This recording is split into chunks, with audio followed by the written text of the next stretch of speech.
Hello बच्चों, नमस्कार। Good morning. क्या हाल है भाई सभी के? तो एग्जैक्ट 7 बजे हम लोग लाइव हो चुके हैं और उम्मीद करता हूं कि आप लोगों की जो नींद है वो डिस्टर्ब हो चुकी होगी सभी लोगों की, क्योंकि जैसा मौसम चल रहा है भाई, ठंड का माहौल चल रहा है और बहुत ही कड़ाके की ठंड का माहौल चल रहा है। तो ऐसे में सुबह जल्दी उठना ही अपने आप में एक जंग जीतना होता है। और पहली जंग तो आप लोग जीत चुके हो सुबह उठने की। तो चलिए, आज के दिन की शुरुआत वैसे तो करंट अफेयर के साथ हो चुकी है, और जिन लोगों की नहीं हुई है वो लोगों की शुरुआत चलो करते हैं। भाई, चैप्टर हम लोगों का चल रहा है बड़ा ही इम्पोर्टेंट, बहुत महत्वपूर्ण चैप्टर। अगर आपके एग्जाम पॉइंट ऑफ व्यू से मैं कहूँ तो सवाल कहीं से भी बन सकता है, इस पूरे चैप्टर में कोई फिक्स नहीं है, ठीक है। तो चलिए, उसकी सेकंड क्लास है। देखो, मैथ्स में कुछ ही तो चैप्टर हैं जो मोस्ट इंपॉर्टेंट, जिनको मैं कहता हूँ। एक तो परसेंटेज हो गया, प्रॉफिट लॉस हो गया, टाइम स्पीड डिस्टेंस हो गया, कंपाउंड इंटरेस्ट हो गया, एलसीएम एचसीएफ हो गया। ये 4-5 चैप्टर है जिनको मैं कहता हूँ कि ये चैप्टर पढ़ लो और मैथ्स आपके कंट्रोल में आ जाएगा, क्योंकि ये चैप्टर अगर आपने कर लिए तो एक ऐसा कॉन्फिडेंस आपके अंदर डेवलप होगा कि यार अब तो मैथ्स हो गया। तो बस इस चैप्टर से निकल जाओ, प्रॉफिट लॉस से। फिर एक चैप्टर बचेगा जिससे निकलना है, टाइम स्पीड डिस्टेंस। परसेंटेज से आप निकल ही चुके हो, है ना। तो चलिए, शुरुआत करते हैं भाई अपनी क्लास की। गुड मॉर्निंग, राम राम सभी को, सुप्रभात भाई। यस, 3 बजे उठते हो, क्या बात है। कोई 3 बजे सोता है, कोई 3 बजे उठता है, कुछ तो करके मानोगे आप। चलो भाई, आपको मैं अगला जो टाइप है उसकी तरफ चलते हैं, और उस टाइप का पहले कॉन्सेप्ट सीखते हैं कि कॉन्सेप्ट है क्या। बच्चे, मुझे एक बात बताओ, सबसे पहले सुनना। मुझे एक बात बताओ, अगर मैं आपसे कहूं कि 3 नोटबुक या 3 किताब, 3 किताब आप लेकर आए हो, मान लो 300 रुपए में। 3 किताब आप लेकर आए हो 300 रुपए में, ये कॉस्ट प्राइस है, ये क्रय मूल्य है। और आपने, बच्चा, आपने एक किताब जो बेची है ना, वो 150 रुपए में बेची है, एक किताब। तो अगर मैं आपसे यही पूछने लगूं, सुनना, बड़ा बहुत आसान कॉन्सेप्ट है, सुनो। मैंने आपसे कहा कि आप 3 किताब 300 रुपए में खरीद कर लाए हो और आपने एक किताब 150 में बेच दी। तो मैं आपसे कहता हूं, बताओ आपको प्रॉफिट हुआ या लॉस हुआ? तो आप कहोगे सर 300 में खरीद कर लाया था, 150 में बेच दिया, तो सर 150 रुपए का लॉस हो गया। क्या ये मैंने सही लिखा है या गलत लिखा है? 150 की हानि हो गई सर, क्योंकि मैं 300 रुपए में अपनी जेब से देकर आया, 150 में मैंने बेच दिया, तो उसे 150 रुपए का नुकसान हो गया। क्या ये कहना सही है? आप कहेंगे सरासर गलत है सर। क्यों? क्योंकि सर, जब आप खरीद कर लाए थे ना, तो आप 3 किताब खरीद कर लाए थे 300 में, और जब आप बेच रहे हो ना, तो आप एक किताब बेच रहे हो 150 रुपए में। तो सर, अगर आपको ये देखना है ना कि लाभ हुआ है या हानि हुई है, अगर आपको ये देखना है कि लाभ हुआ है या हानि हुई है, तो सर आपको किताबों की संख्या बराबर करनी होगी। आपको ये देखना होगा कि 3 किताब 300 में लाए हैं ना खरीद कर, तो 3 किताब कितने में बेची है। आपको संख्या बराबर करनी पड़ेगी। जैसे मैं कहूं एक किताब 150 में बेची है, तो 3 किताब कितने में बेचेगा? 150 गुणा 3, यानी कि 450 में। और अब मैं कह सकता हूं कि 3 किताब 300 में खरीद के लाया और 3 किताब 450 में बेच दी। जब तक संख्या, जब तक वस्तुओं की संख्या, आइटम के नंबर इक्वल नहीं होंगे, वस्तुओं की संख्या बराबर नहीं होगी, बच्चा, तब तक हम ये नहीं बता सकते हैं कि उसे प्रॉफिट होगा या लॉस होगा। Is that clear? सभी को बिल्कुल समझ में आई ये बात कि अगर हमें प्रॉफिट या लॉस देखना है, तो प्यारे भाई, हमें वस्तुओं की संख्या को बराबर करना पड़ेगा। ठीक है, चलो, ये कॉन्सेप्ट आपको बिल्कुल क्लियर है। स्टार बनाकर आप लिख भी सकते हैं। प्रॉफिट या लाभ या तथा हानि, लाभ या हानि, हानि पता करने के लिए वस्तुओं की संख्या बराबर होनी चाहिए, तभी हम लाभ और हानि पता कर सकते हैं। तो ये वाला कॉन्सेप्ट तो गलत है, इस पर गलत लगाना। और दूसरा कॉन्सेप्ट ये वाला, यहां ये वाला अगर मैं कहूं तो प्लस का 150, यानी कि 150 रुपए का लाभ, और ये वाला कॉन्सेप्ट ठीक है। ठीक है भाई, तो ये वाला कॉन्सेप्ट गलत है और ये वाला कॉन्सेप्ट सही है। वस्तुओं की संख्या को हमें बराबर करना पड़ेगा, तभी हम पता कर पाएंगे कि प्रॉफिट हुआ है या लॉस हुआ है। चलो अब मैं सवाल की तरफ आपको लेकर चलता हूं बच्चा। ये रहा सवाल आपके सामने। चलो देखते हैं सवाल को, जल्दी से टाइप खत्म करते हैं, फिर अगले टाइप की तरफ चलते हैं। आज कई सारे टाइप मुझे कंप्लीट करने हैं और कल ये चैप्टर हम कंप्लीट कर लेंगे प्रॉफिट एंड लॉस को। ठीक है, कल डिसऑनेस्ट शॉपकीपर वाला, बेईमान दुकानदार वाला भी पार्ट कंप्लीट करेंगे, और कुछ मिसलेनियस या एक दो टाइप जो आज के बच जाएंगे वो भी कंप्लीट करेंगे। ठीक है,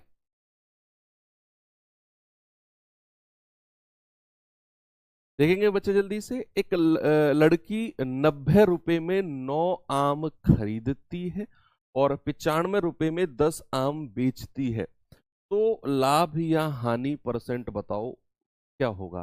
बच्चे आप जरा एक बात देखो, आपने क्या लिखना है, एक तरफ लिखो वस्तु, एक तरफ लिखो वस्तु, एक तरफ लिखो मूल्य।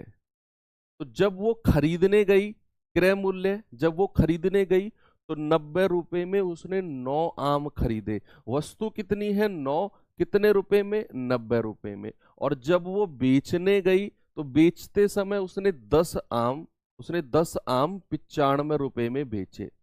अब अगर हमें लाभ या हानि देखनी है, अभी मैं आपको कॉन्सेप्ट सिखाकर आया हूं, अगर हमें प्रॉफिट या लॉस देखना है तो बच्चे ये संख्या, वस्तुओं की संख्या को बराबर करना पड़ेगा, तभी मैं देख पाऊंगा कि प्रॉफिट हुआ है या लॉस हुआ है। बात क्लियर हुई? तो बच्चे वस्तुओं की संख्या कैसे बराबर करेंगे, एलसीएम ले लो 9 और 10 का, भाई वो आएगा 90। तो अगर मैं इस 9 को 90 बनाता हूं तो 10 से गुणा करूंगा, और यहां भी 10 से करनी पड़ेगी क्योंकि ये चीज अनुपात में है। अगर मैं इस 10 को 90 बनाता हूं तो 9 से गुणा करना पड़ेगा, तो यहां भी 9 से गुणा करनी पड़ेगी। तो अब आप देख लो, वस्तुओं की संख्या आपने बराबर कर ली, और ये बहुत जरूरी था, है ना। तो भैया क्रय मूल्य कितना है, 90 धाम 900, और विक्रय मूल्य कितना है, 9 पंजे 45, हासिल का 4, 9 नाम 81 और 4 85। अब आप देखो कि बच्चा कोई चीज 900 रुपए में खरीदी गई और 855 में बेच दी गई, तो उसे फायदा हुआ यानी कि लाभ हुआ या हानि हुई। आपने जैसे ही वस्तुओं की संख्या को बराबर किया, ऐसे ही आपने देखा कि 900 रुपए में खरीदी गई और 855 में बेच दी गई। भाई साहब उसे तो नुकसान हो गया, प्रॉफिट का थोड़ी मतलब है कुछ, उसे तो हानि हुई है। हानि कितने की हुई है बच्चे, 900 माइनस 855, यानी कि 45 रुपए की हानि हुई है। और हानि यानी कि लॉस परसेंट निकालना है, तो 45 बटे और क्रय मूल्य कितना है 900 और इंटू 100। आप कहेंगे 5% का लॉस, 5% की हानि हुई है।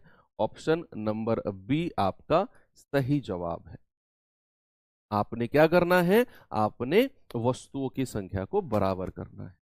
अब आपके दिमाग में आएगा कि इसका कोई शॉर्ट मेथड भी हो सकता है क्या।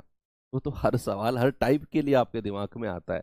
तो हाँ, इसका एक डायरेक्ट तरीका भी है जिसमें आपको वस्तुओं की संख्या को बराबर नहीं करना पड़ेगा। देखो ये कॉन्सेप्ट तो आपको क्लियर रहना चाहिए बच्चा, कि अगर अगर मुझे वस्तुओं की संख्या को बराबर करना है तो भैया 9 और 10 का एलसीएम होता है 90। इस 9 को अगर मुझे 90 बनाना है तो 10 से गुणा करना पड़ेगा, तभी 9 धाम 90 बनेगा। इस 10 को मुझे 90 बनाना है तो 9 से गुणा करना पड़ेगा, है ना। तो वस्तुओं की संख्या बराबर करनी है, तभी हम लाभ या हानि देख सकते हैं। ये चीज तो क्लियर है। अब अगर मैं आपको इसका शॉर्ट मेथड बताता हूं तो मुझे रफ करना पड़ेगा, है ना। ये आपको नोट्स में मिल जाएगा ये वाला तरीका भी। लिखा हुआ। मैं आपको दूसरा तरीका बताता हूं कि दूसरा क्या तरीका इस सवाल का हो सकता है। देखते हैं बच्चे जरा। एक तरफ आपने वस्तु लिखनी है, एक तरफ मूल्य लिखना है। ठीक है भाई, एक तरफ आपने वस्तु लिखनी है और एक तरफ आपने मूल्य लिखना है। आप देखेंगे कि 90 रुपए में 9 आम खरीदे, तो 9 आम कितने में? 90 रुपए में। ये तो क्रय मूल्य हो गया। बच्चा विक्रय मूल्य क्या है? उसने 10 आम 95 रुपए में बेच दिए। 10 आम कितने में बेच दिए? 95 में बेच दिए। अब देखो डायरेक्ट क्या तरीका है, सुनना। जब भी ऐसा सवाल आए ना कि इतने में इतना खरीदा, उतने में उतना बेच दिया, तो डायरेक्ट मेथड क्या है? जो इधर वाली नीचे वाली वैल्यू है ना, जो इधर वाली वस्तु है नीचे वाली, इसकी मल्टीप्लाई क्रॉस में कर दो। यहां नीचे वाली की मल्टीप्लाई क्रॉस में करेंगे तो 10 गुणा 90 900 आ गया। और ऊपर वाले की मल्टीप्लाई कर दो नीचे वाले में। यहां ऊपर वाले की मल्टीप्लाई नीचे वाले में कर दो तो ये कितना आएगा बच्चे? 9 पंजे 45, 9 नाम 81 और 4 85। देखो आ गया ना वही। 900 से 855 लॉस हुआ है, हानि हुई है कितने की भैया? 45 रुपए की। और लॉस परसेंट निकालना है तो 45 बटे 900 और इंटू 100। जीरो से जीरो गया, 9 पंजे 45, यानी कि 5% की हानि हुई है। ऑप्शन नंबर बी बिल्कुल सही जवाब। ठीक है भाई, क्या करना है? मैंने आपको क्या बताया कि यहां पर नीचे वाले की मल्टीप्लाई ऊपर वाले से करो 900, और ऊपर वाले की मल्टीप्लाई नीचे वाले से करो 855, है ना? तो भैया 900 से 855 यानी कि नुकसान हो गया। 900 से कम में बेच रहे हो, 45 कम में, और कितने पर? 900 पर गुणा 100, यानी कि 5% का लॉस। कल वाली बोर्ड वाली पीडीएफ हो सकता है बच्चे कुछ भूल गई हो हमारा टीम मेंबर, मैं अभी डलवा दूंगा, अभी क्लास कंप्लीट होती है। ठीक है, 10 बजे तक डल जाएगी। ऑफिस खुलता है 9:30 9 बजे, उसके बाद डल जाएगी। ये सवाल करो जल्दी से, मुझे आंसर बताओ इसका क्या होगा। अब ये टाइप हम स्पीड से करेंगे, पहला क्वेश्चन में टाइम लगता है, बाकी तो हम स्पीड करेंगे।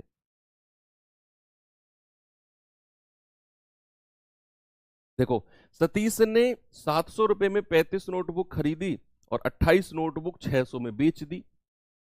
तो बताओ उसका प्रतिशत लाभ क्या है? बताओ उसका प्रॉफिट परसेंट क्या है? बताओ भैया। 900 में से 855 घटाओ, 45 आएगा। यार ऐसे सवाल तुम क्यों पूछते हो जिनका कोई सर पैर नहीं होता? 45 कहाँ से आया? 900 में से 855 घटाओ, मैं बोल तो रहा हूं। अब हर चीज बच्चा बोर्ड पर थोड़ी लिखी जाएगी। मैं ये कह रहा हूँ 900 में खरीद कर 855 में बेची है तो 45 का नुकसान हो गया। अब मैं ये लिखूं कि जीरो हासिल लो 10 में से, ऐसे काम नहीं चलेगा। एक एक चीज बोर्ड पर नहीं लिखी जाती है हर चीज। ये बिल्कुल, अगर मैं ये डंडा भी बोर्ड पर लिखूं ऐसे काट रहा हूं तो आप समझो मेरी बात को। देखो, एक तरफ लिखना है आपने वस्तु और एक तरफ लिखना है आपने मूल्य। बच्चा उसने बोला है कि 700 रुपए में 35 नोटबुक खरीदी, तो 35 खरीदी कितने में? 700 में, ये उसका क्रय मूल्य है। और उसने 28 नोटबुक 600 में बेच दी, 28 बेची है बच्चा कितने में? 600 में। मैंने कहा क्रॉस मल्टीप्लाई करना है, नीचे वाले की ऊपर वाले में मल्टीप्लाई करनी है।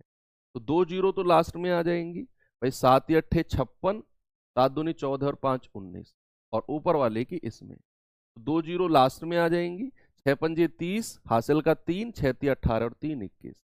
अब आप देखो, 19,600 में कोई चीज खरीदी गई और 21,000 में बेच दी गई। भैया लाभ हो गया, कितने का हो गया? 21,000 में से 19,600 माइनस करो तो ये आ जाएगा आपका 1,400। अब ये मत कहना 1,400 कहां से आया, 21,000 में से 19,600 माइनस करो। अब आप ये चाहते हो कि बच्चा मैं 21,000 पहले ऐसे लिखूं और फिर 19,600 ऐसे लिखूं, और फिर कहूं जीरो में से जीरो गया, जीरो में से जीरो गया, 10 में से 6 गया, 10 में से 9 गया। तो ये चीज आपके लेवल से बहुत डाउन चली जाएंगी। फिर तो बड़ा मुश्किल हो जाएगा टाइम से एग्जाम में पेपर को कवर करना, है ना? इतनी बेसिक अंडरस्टैंडिंग आपको आनी चाहिए कि 21,000 में से 19,600 गया तो भैया 1,400 आएगा। तो लाभ कितने का हो गया बच्चा? 1400 का। और अगर मुझे प्रॉफिट परसेंट यानी कि लाभ परसेंट निकालना है तो 1400 बटे क्रय मूल्य कितना है? 196 और डबल जीरो इंटू 100। तो ये गया। तो 14 से जाएगा पूरा 100 बार, और 14 का स्क्वायर 196 होता है ना भाई? 14 का स्क्वायर 196 होता है कि नहीं? अब 2 सत्ते 14, 2 से जाएगा 50 बार। क्या आ गया? 50/7%। तो 7 सत्ते 49, 7 सही 1/7%। ऑप्शन नंबर ए आपका सही जवाब होगा। ठीक है? ठीक है ना? कोई प्रॉब्लम नहीं है, बिल्कुल आसान चीज तो है। नीचे की मल्टीप्लाई ऊपर में करके लिखना है, इसकी मल्टीप्लाई इसमें देखना है। ज्यादा में बेचा गया है तो लाभ है। 1400 रुपए का किस पर? क्रय मूल्य 19,600 गुणा 100, आंसर आ गया। तो डायरेक्ट मेथड मैंने आपको बताया है। ये सवाल जल्दी से करो तो भैया क्या जवाब होगा, बताएंगे जल्दी से।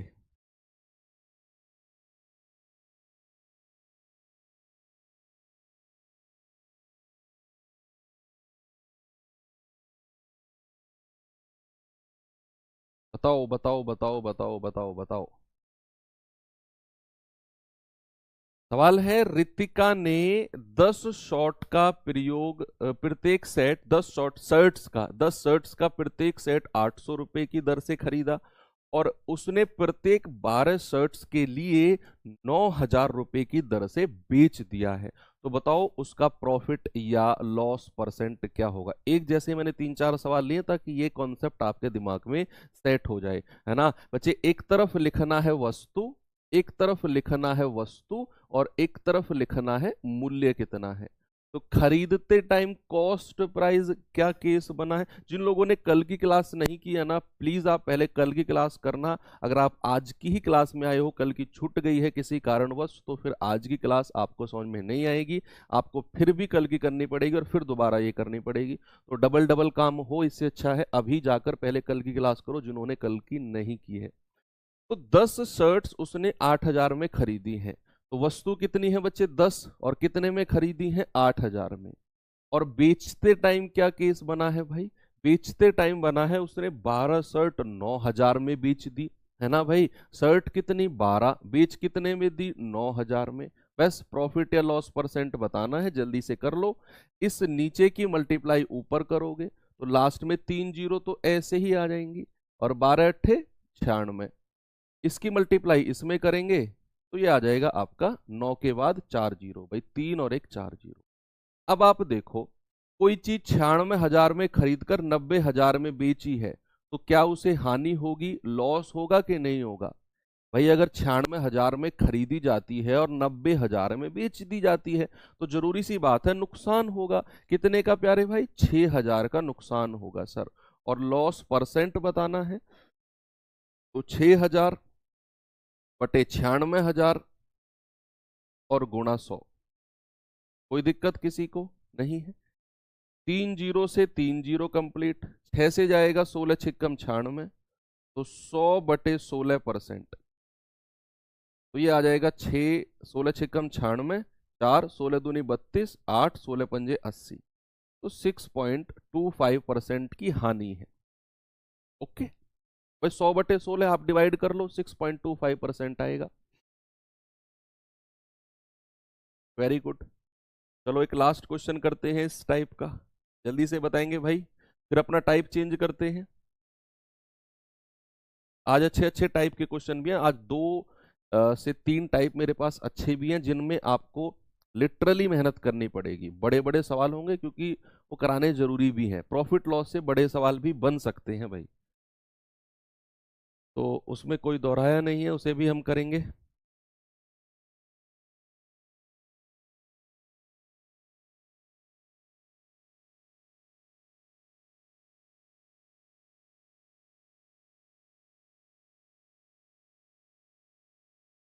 चलो देखते हैं जरा कौन उत्तर देगा सबसे पहले। इसमें अलग है कुछ, इस सवाल में कुछ अलग है, तो ध्यान रखना। हालांकि ज्यादा लंबा अलग नहीं है, बहुत छोटा सा अलग है।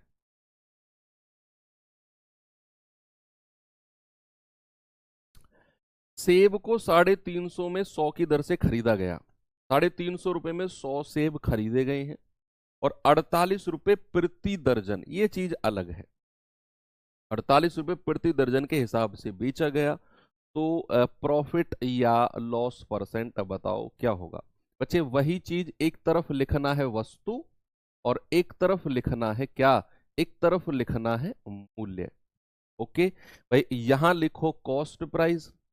उसने कहा 350 में 100 की दर से खरीदा गया है। वस्तु कितनी है 100 और कितने में खरीदा गया है 350। ओके, बेचते टाइम क्या हुआ है भाई, उसने कहा ₹48 प्रति दर्जन। इस बात से आप क्या समझे, समझ गए हो ना सारे ये बात कि ₹48 प्रति दर्जन में बेचा है। मतलब दर्जन का मतलब कितना होता है 12 सेब।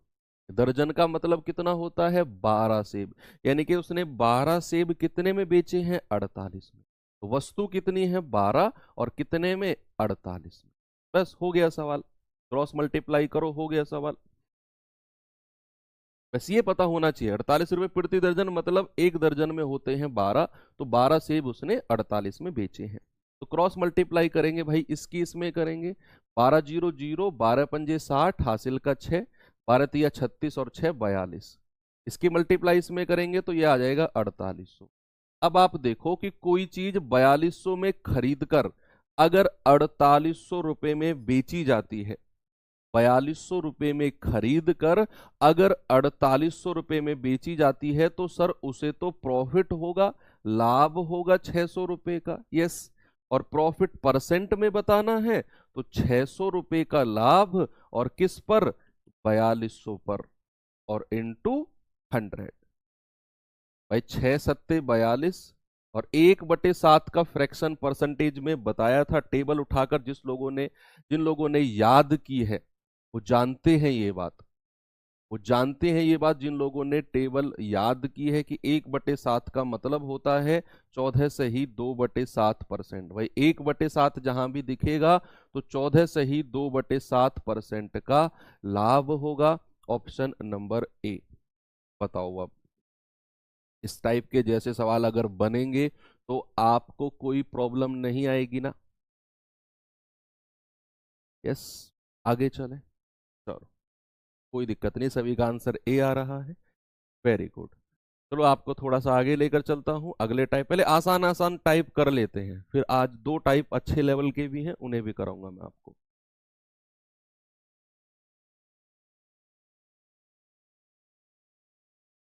चलो इस टाइप को करते हैं, फिर इसके बाद में एक और आसान टाइप, और फिर अच्छे टाइप की तरफ चलेंगे। आज दो टाइप अच्छे भी कराने हैं मुझे आपको, है ना भाई। चलो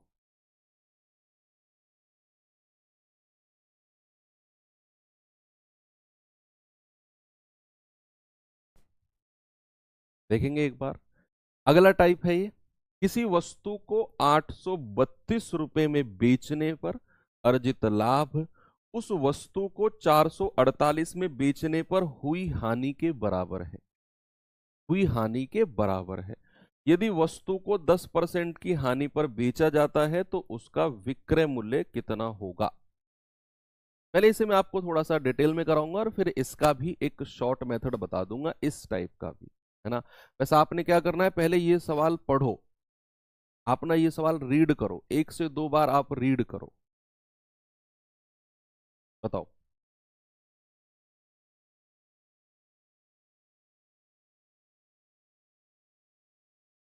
सवाल है, किसी वस्तु को ₹832 में बेचने पर अर्जित लाभ उस वस्तु को 448 में बेचने पर हानि के बराबर है, लॉस के बराबर है। आपसे कह रहा है कि अगर 10% की हानि पर बेचा जाएगा तो बताओ विक्रय मूल्य क्या होगा।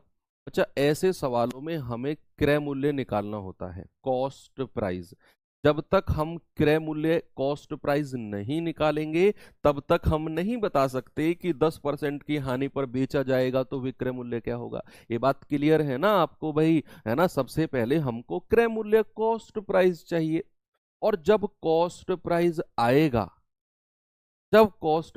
आएगा तभी तो हम उसे 10% की हानि पर बेचकर बताएंगे कि कितने में बेचा गया है ना। तो हमारा प्राइम फोकस क्या है, कॉस्ट प्राइस निकालना।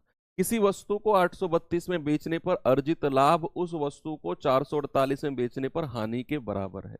ये लाइन यहां से यहां तक की फिर से पढ़ो कि आप एक बार किसी वस्तु को बेचते हो 832 में और एक बार आप बेचते हो 448 में।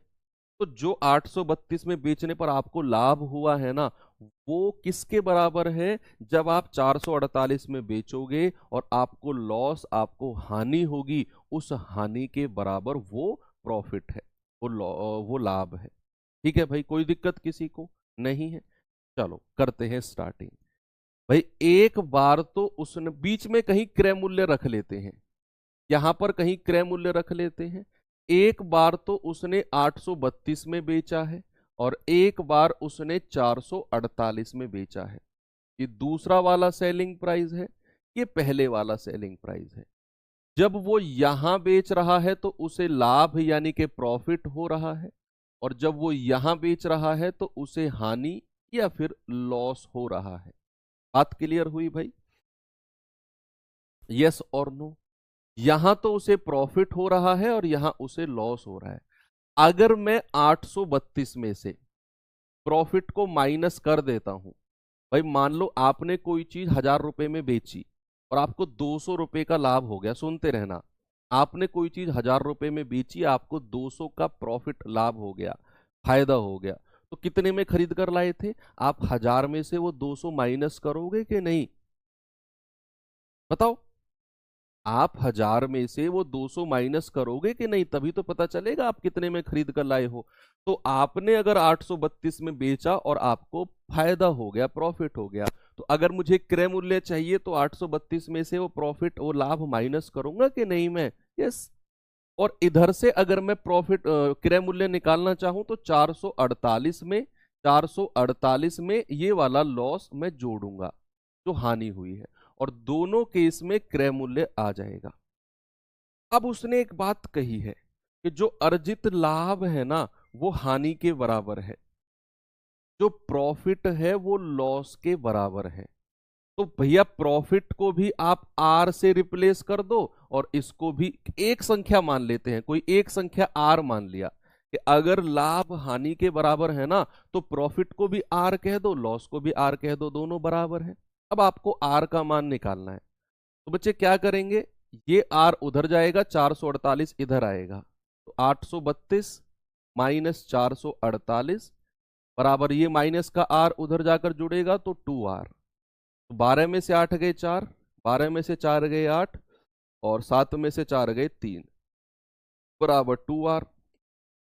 तो r कितना होगा? 2 से कटेगा 192 बार, 192। ठीक है, r मिल गया। अब आपको चाहिए क्रय मूल्य, अब आपको चाहिए बच्चा कॉस्ट प्राइस। देखते रहो चुपचाप, आप हल्का सा 2 लाइन देखकर जो कमेंट करने बैठ जाते हो ना, ये आपके माइंड की जो एकाग्रता होती है ना उसको हिलाता है। तसल्ली से बैठ के देखो, ऐसे कोई दिक्कत हो तब टाइप, आप इतनी हड़बड़ाहट में हो जाते हो कि मैंने 2 लाइन लिखी, हल्का सा भी समझ में नहीं आया, गैल टाइप करने बैठ जाते हो आप। यही चीज है जो आपको मैथ्स नहीं सीखने दे रही है। तो क्रय मूल्य अब हमको चाहिए, हमारे पास आर का मान आ गया। अब हमको क्रय मूल्य चाहिए तो आर का मान या तो यहां रख दो या यहां पे रख दो, दोनों तरफ से सेम ही आंसर आना है, क्योंकि बच्चे 832 में से लाभ को घटाकर ही तो क्रय मूल्य मिला मुझे, है ना? तो 832 माइनस आर कितना है? 192। तो जरा बताना भाई, 2 में से 2 गया 0, 13 में से 9 गए 9 और 4 13, और ये आ गया आपका 740। कितना आ गया? 640, सॉरी 640 है, कितना है? 2 में से 2 गया 0, 13 में से 9 गए 4, हाँ 7 में से 1 गया 6, 640 आपका क्रय मूल्य आ गया। अब उसने कहा, ये क्रय मूल्य निकाला है अभी आपने, जितने में आपने वो चीज खरीदी है। अभी मैं इसका दूसरा मेथड भी बताऊंगा, सुन। अभी हमने क्या किया? क्रय मूल्य निकाला 640। अब कह रहा है कि अगर वो 10% की हानि पर बेचेगा तो विक्रय मूल्य बताओ। बच्चे मुझे एक बात बताओ, अगर कोई चीज 10% की हानि पर बेची जाती है तो वो कितने परसेंट में बेची जाती है? ये तो कल मैंने आपको सिखाया था, सुनना।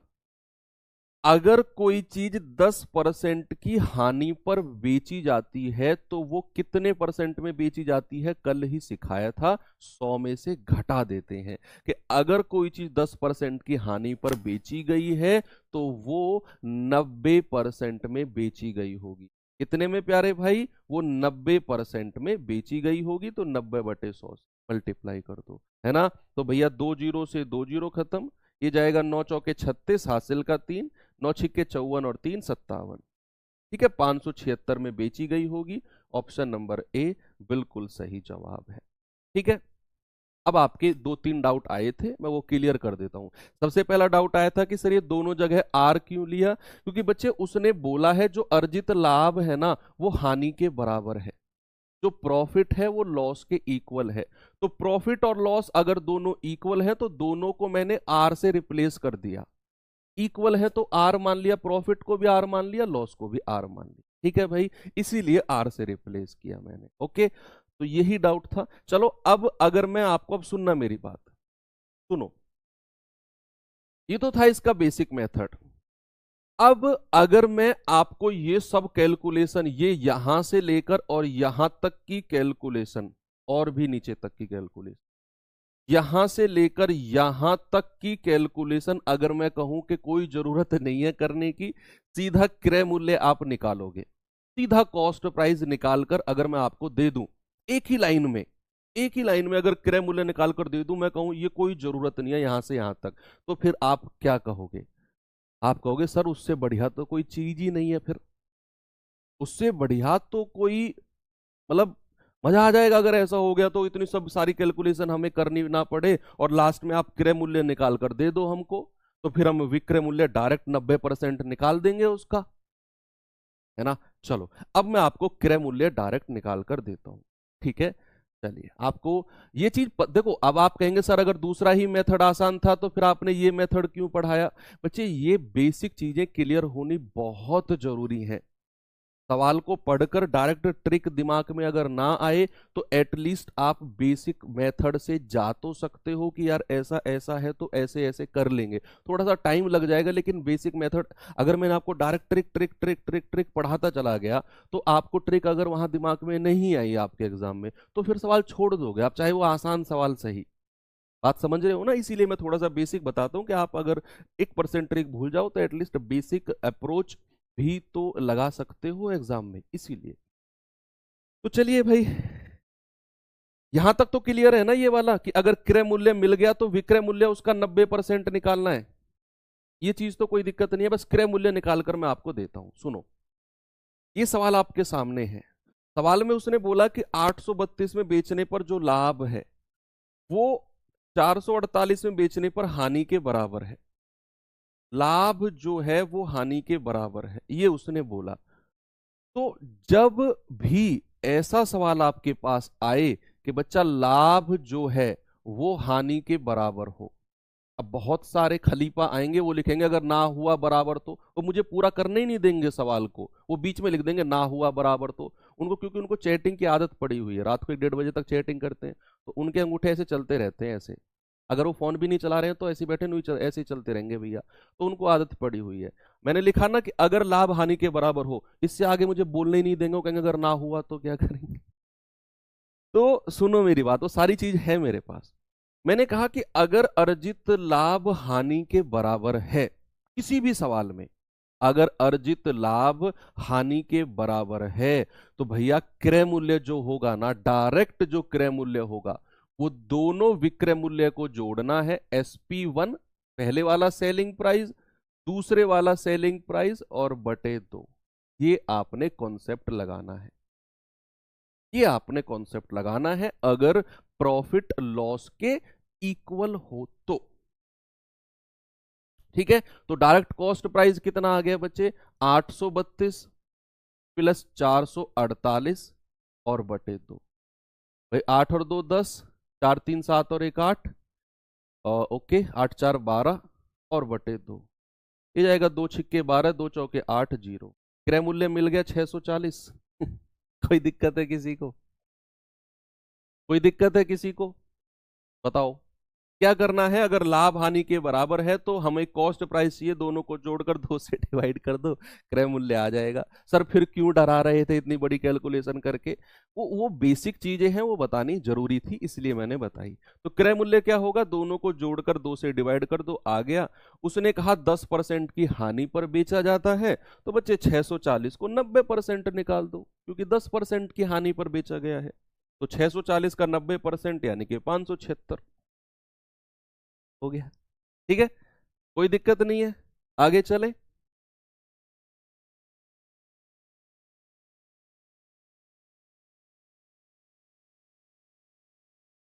चलो एक सवाल और देता हूं आपको, ये सवाल करिए।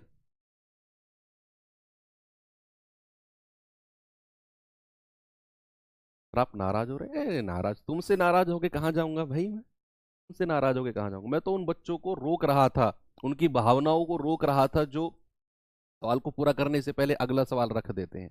तो सर अगर लाभ हानि के बराबर ना हुआ तो, उनको मैं उनकी भावनाओं को कंट्रोल कर रहा था, वो उनका सवाल भी अब आने वाला है आगे। सुनो, एक वस्तु को 5600 में बेचने पर होने वाला लाभ 2400 में बेचने पर होने वाली हानि के बराबर है। तो देखो, होने वाला जो लाभ है वो बच्चे हानि के बराबर है, दिख गया आपको।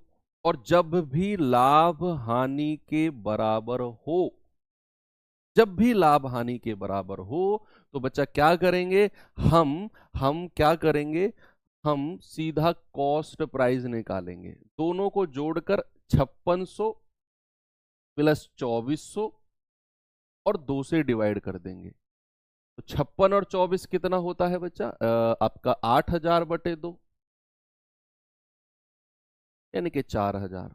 उस वस्तु को कितने में खरीदा गया है, उस वस्तु को खरीदा गया है 4000 रुपए में। कितना आसान है। यस। अब कह रहा है प्रतिशत लाभ बताओ। बच्चे लाभ कब होता है, जब उसे 5600 में बेचा जाता है, तभी तो लाभ होता है। तो विक्रय मूल्य कितना है, 5600 रुपया। 4000 में खरीदकर 5600 में बेचा गया है, तो कितने ज्यादा में बेचा गया है, 1600 रुपये ज्यादा में बेचा गया है। अगर मुझे लाभ प्रतिशत या प्रॉफिट परसेंट चाहिए, तो 1600 रुपया बटे क्रय मूल्य कितना है 4000 और इंटू 100। भाई 2 जीरो से 2 जीरो खत्म, 1 से 1 खत्म, 4 से जाएगा 4 चौके 16। आंसर आ गया 40% का प्रॉफिट। कितना है, 40%, 40% लाभ। आराम से कर लेंगे अब कि अगर होने वाला लाभ हानि के बराबर है तो क्रय मूल्य आप डायरेक्ट निकाल सकते हो कि बच्चे दोनों को जोड़कर और 2 से डिवाइड कर दो। दोनों को जोड़कर 2 से डिवाइड कर दो। अगर लाभ हानि के बराबर ना हो, जैसे यहां पर तो होने वाला लाभ होने वाली हानि के बराबर है, अगर लाभ हानि के बराबर ना हो तो क्या करें? ये आ गया आपका अगला सवाल, देखेंगे एक बार। इसका भी मैं आपको बहुत अच्छा मेथड बताने वाला हूं कि अगर लाभ हानि के बराबर ना हो तो उस केस में क्या करेंगे। और जो अगले टाइप वाला क्वेश्चन है ना, उसे तो आप बहुत पसंद करने वाले हो भाई, बहुत पसंद करने वाले हो।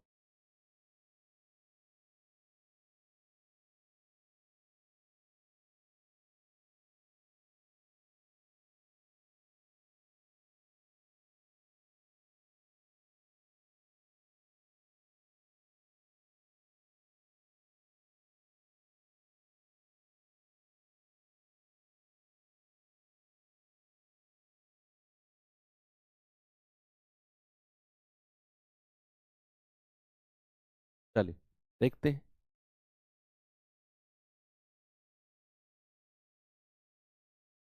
हानि परसेंट भी 40 ही होगा, क्योंकि उसने हानि लाभ के बराबर बोला है ना पिछले सवाल में, हानि जितना लाभ है उतनी हानि है बोला तो है। तो अगर लाभ आपने 40% निकाल लिया तो हानि भी 40% होगी। यस। देखो, किसी वस्तु को 246.8 में बेचने पर प्राप्त लाभ वस्तु को 216 में बेचने पर होने वाली हानि से 20% ज्यादा है।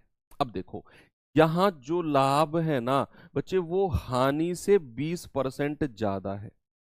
यहां लाभ हानि के बराबर नहीं है। नहीं है।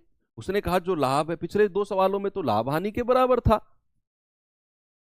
है कि नहीं? यहां क्या हुआ, यहां लाभ हानि से 20% ज्यादा है। अब क्या करें? उसने कहा यदि वस्तु को 220.75 में बेचा जाए तो लाभ परसेंट बताओ। ये तो बाद की बात है, पहले तो हमें क्या करना है, उसका क्रय मूल्य निकालना है, फिर उसे 220.75 में बाद में बेचेंगे।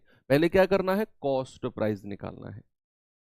तो वो कॉस्ट प्राइस आएगा पहली दो लाइन से, यहां से लेकर यहां तक की लाइन से, कि किसी वस्तु को 246.8 में बेचने पर लाभ जो होगा वो 216 में बेचने पर हुई हानि से 20% ज्यादा है।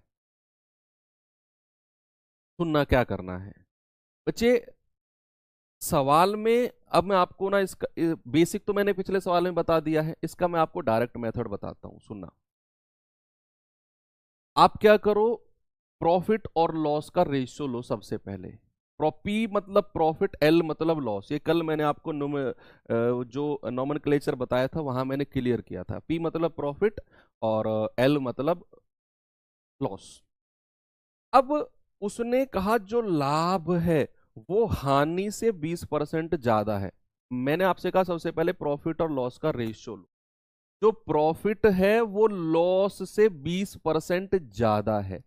अगर मैं लॉस को 100 मान लूं तो प्रॉफिट कितना होगा बच्चे, प्रॉफिट हो जाएगा 120। कोई प्रॉब्लम है किसी को? नहीं है ना? मैंने कहा कि जो लाभ है वो हानि से 20% ज्यादा है, तो अगर मैंने हानि को 100 माना तो लाभ कितना होगा, 20% ज्यादा। तो 20 पंजे 100 और 20 छिक्के 120। तो ये आपने प्रॉफिट और लॉस का रेशियो ले लिया इस परसेंटेज से, इस परसेंट से। अब कैसा भी हो सकता है, ठीक है। अब आपने क्या करना है, जो दोनों विक्रय मूल्य है ना, 246.8 और 216, इन दोनों का डिफरेंस ले लो। इन दोनों का अंतर कितना आएगा जरा घटाना। भाई अगर मैं अंतर कहूंगा तो आप कहेंगे कि सर ये आएगा 24 और 6 30, 30.8। अंतर कितना आ गया सर, 30.8। बड़े में से छोटा घटा दिया। अब जो अंतर आया है ना उसको प्रॉफिट और लॉस में बांट दो। जो रेशियो आपने ऊपर बनाया है 6 और 5 के रेशियो, बस ये कहानी है, प्रॉफिट और लॉस आपको मिल जाएंगे। मैंने क्या बोला कि उसने कहा जो लाभ है वो हानि से 20% ज्यादा है। तो इन दोनों से मैंने क्या किया, मैंने प्रॉफिट और लॉस का रेशियो बना लिया कि हानि अगर 100 है तो लाभ क्या हो जाएगा, लाभ हो जाएगा 120, यानी कि 6-5 का रेशियो आ गया। दूसरा मैंने क्या कहा कि जो दोनों विक्रय मूल्य है ना, 246.8 और 216, इन दोनों का अंतर लो 30.8, और इसको प्रॉफिट और लॉस यानी कि 6-5 में बांट दो। तो बच्चे अगर मैं 6-5 में बांटूंगा तो 6 और 5 11, 11 यूनिट का मान कितना है, 30.8। एक का मान कितना होगा, 11 दूनी 22, 11 अट्ठे 88। एक का मान है 2.8। तो 5 यूनिट का मान आसान है निकालना, क्योंकि 0 पॉइंट नहीं बचेगा कुछ। 5 गुणा 2.8, ये आ जाएगा 140, यानी कि 14। यानी कि उसे जो हानि हुई है, उसे जो लॉस हुआ है, उसे जो हानि हुई है वो 14 रुपए की है। अगर मुझे क्रय मूल्य निकालना है बच्चे, अगर मुझे क्रय मूल्य निकालना है तो 216 रुपए में बेचने पर हानि हुई है ना उसे, तो 216 में ये हानि जोड़ देंगे 14 रुपए की। 230 रुपए क्रय मूल्य आ गया। बस यहां तक की कहानी थी। ये सवाल नो डाउट एक अच्छा सवाल है, ठीक है। ये मैंने आसान तरीका ही बताया, यानी बेसिक से जाओगे तो आपको फिर एक समीकरण बनाने पड़ेंगे। मैंने आपको क्या बोला कि जो ये दो चीज दी है इनसे प्रॉफिट लॉस का रेशियो बनाया, जो इन दोनों का डिफरेंस था उसको प्रॉफिट लॉस में बांट दिया, तो 6 और 5 11 यूनिट का मान 30.8 जो डिफरेंस है, एक का मान 2.8, तो 5 का मान आ गया 14, 14। अब जो 14 है ये नुकसान है, ये लॉस है उसका। तो बच्चे मैं 216 में ये हानि जोड़ दूंगा तो मुझे क्रय मूल्य मिल जाएगा। उसने कहा बच्चे अगर 220.75 में बेच रहे हो तो कितने रुपए की हानि हुई, देख लो भैया घटाकर जल्दी से बताओ। ये 9.25 का नुकसान हुआ है, भाई 230 में से 220.75 घटाओगे तो इतना ही आएगा ना। और क्रय मूल्य कितना है 230 और गुणा 100, पॉइंट हटेगा बटे 2 जीरो, ये कंप्लीट। तो 23 धाम 230 और 23 चौके 92, लगभग 40, जीरो से जीरो, यानी कि लगभग लगभग अगर मैं कहूं तो 4%, अप्रोक्सीमेट 4% आपका आंसर है। उसने अप्रोक्सीमेट पूछा है, अप्रोक्सीमेट कितना 4%। 14 कहां से आया बच्चे, 2.8 की 5 में गुणा करो 14 आ जाएगा। ये एक अच्छा क्वेश्चन है, शायद आपके एग्जाम में आए शायद ना आए, मुझे नहीं पता, लेकिन ये अच्छा क्वेश्चन है, कराना जरूरी था कि अगर लाभ हानि के बराबर ना हो, ये आपके दिमाग में क्वेश्चन मार्क रहता। अगर मैं ये सवाल नहीं कराता तो ये आपके दिमाग में रहता कि सर ने लाभ बराबर हानि वाले सवाल तो करा दिए, अगर लाभ हानि के बराबर ना हो तो क्या करें। तो वो उस आपके क्वेश्चन मार्क को हटाने के लिए मैंने ये सवाल कराया। अब आपके एग्जाम में आएगा नहीं आएगा पता नहीं, हो सकता है ना भी आए ये लेवल आपके एग्जाम में। ठीक है, ओके। चलो अब ये अच्छा क्वेश्चन हो गया, अब थोड़ा सा आपके माइंड को मैं रिलैक्स देता हूं एक अच्छे सवाल की तरफ ले जाकर, अब अच्छे टाइप की तरफ ले जाकर। और जैसा आपको उसमें मजा आया था ना कि इतनी वस्तु इतने में बेची, इतनी वस्तु इतने में बेची, उसके जैसा एक टाइप आ गया है, आपके दिमाग को थोड़ा सा रिलैक्स मिलेगा। आपको मैं एकदम दिमाग पे बोझ नहीं डालता हूँ, हल्का सा लेवल बढ़ाया फिर डाउन पर आ गए, पूरा चैप्टर ऐसे ही कंप्लीट करेंगे, बस परेशान नहीं होना है आप लोगों ने, है ना। तो सुनना मेरी बात, क्या है अब ये टाइप। भाई आप मुझे एक बात बताओ, अरे ऐसी चीजों को देखकर अगर ऐसे परेशान होगे तो फिर तुम कैसे उत्तर प्रदेश सरकार को चलाओगे, बताओ कैसे आप उत्तर प्रदेश सरकार के, तुम यार सेनापति और सेना तुम लोग ही तो हो, ऐसे तुम लोग अगर घबरा जाओगे तो फिर कैसे काम चलेगा। आपने प्रोपोर्शन पढ़ा था, सर ये कहाँ ले जा रहे हो फिर। समानुपात मैंने आपको पढ़ाया था, थोड़ा सा रिकॉल कराता हूं, उसी समानुपात पर अगला टाइप है। समानुपात का मतलब क्या था कि अगर ए अनुपात बी समानुपात सी अनुपात डी अगर है, ये समानुपात था। तो जो रेशियो पहली दो का होगा ए बाई बी, वही रेशियो किसका होगा बाद की दो का होगा। क्या ये बात आपको क्लियर है, क्या ये बात आपको क्लियर है कि जो रेशियो पहली दो का होगा वही रेशियो बाद की दो का होगा, समानुपात में बताया था।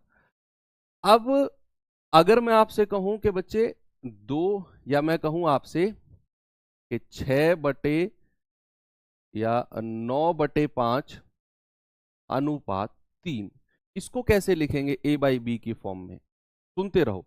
अगर मैं आपसे कहूं 9/5 अनुपात 3, इसको ए बाई बी की फॉर्म में लिखना है, जैसे मैंने कहा ए रेशियो बी, तो इसका मतलब ए बटे बी होता है। तो इसको कैसे लिखेंगे, इसको लिखेंगे 9/5, और ये जो 3 है ये नीचे आ जाएगा 5 के साथ, तो ये आ जाएगा 3×3=9, यानी कि इसको मैं लिख सकता हूं 3/5।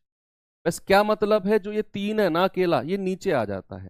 सपोज अगर मैंने कहा 18/7 रेशियो रेशियो 6, तो इसका मतलब होगा 18/7 गुणा 6, ए बाई बी की फॉर्म में लिखना है, तो ये 6 नीचे आ जाएगा, 6×3=18, यानी कि ये हो जाएगा 3/7। ये अभी कैलकुलेशन में यूज होगा, इसलिए मैंने आपको पहले ही करा दिया है, ठीक है।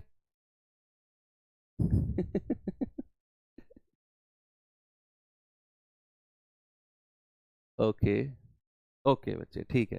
चलो अब जो अगला टाइप आने वाला है ना, you are going to love it. ये सवाल देखिए एक बार, प्रोपोर्शन मेथड से करेंगे, ज्यादा हम इसमें उल्टा सीधा चीज नहीं सीखेंगे। एक बार जस्ट आपको पढ़ना है सवाल, है ना, आपको जस्ट रीड करना है, और फिर तरीका और कैसे करना है वो मैं कराऊंगा। ऐसे 4-5 सवाल हैं, तो आपके दिमाग में सेट हो जाएगा ये मेथड भी और इस टाइप के सवाल भी। जस्ट आप पढ़ो सवाल को। सवाल क्या है कि एक व्यक्ति ने 2500 रुपए में 25 वस्तुएं बेची, 2500 में, और उसे 10% का हानि हो गई, 10% का लॉस हो गया। तो 20% का लाभ कमाने के लिए उसे 2400 रुपए में कितनी वस्तुएं बेचनी होंगी। आप 2 से 3 बार ये सवाल पढ़ो, बस 2 से 3 बार, ठीक है। फिर स्टार्ट करते हैं, आराम आराम से पढ़ना।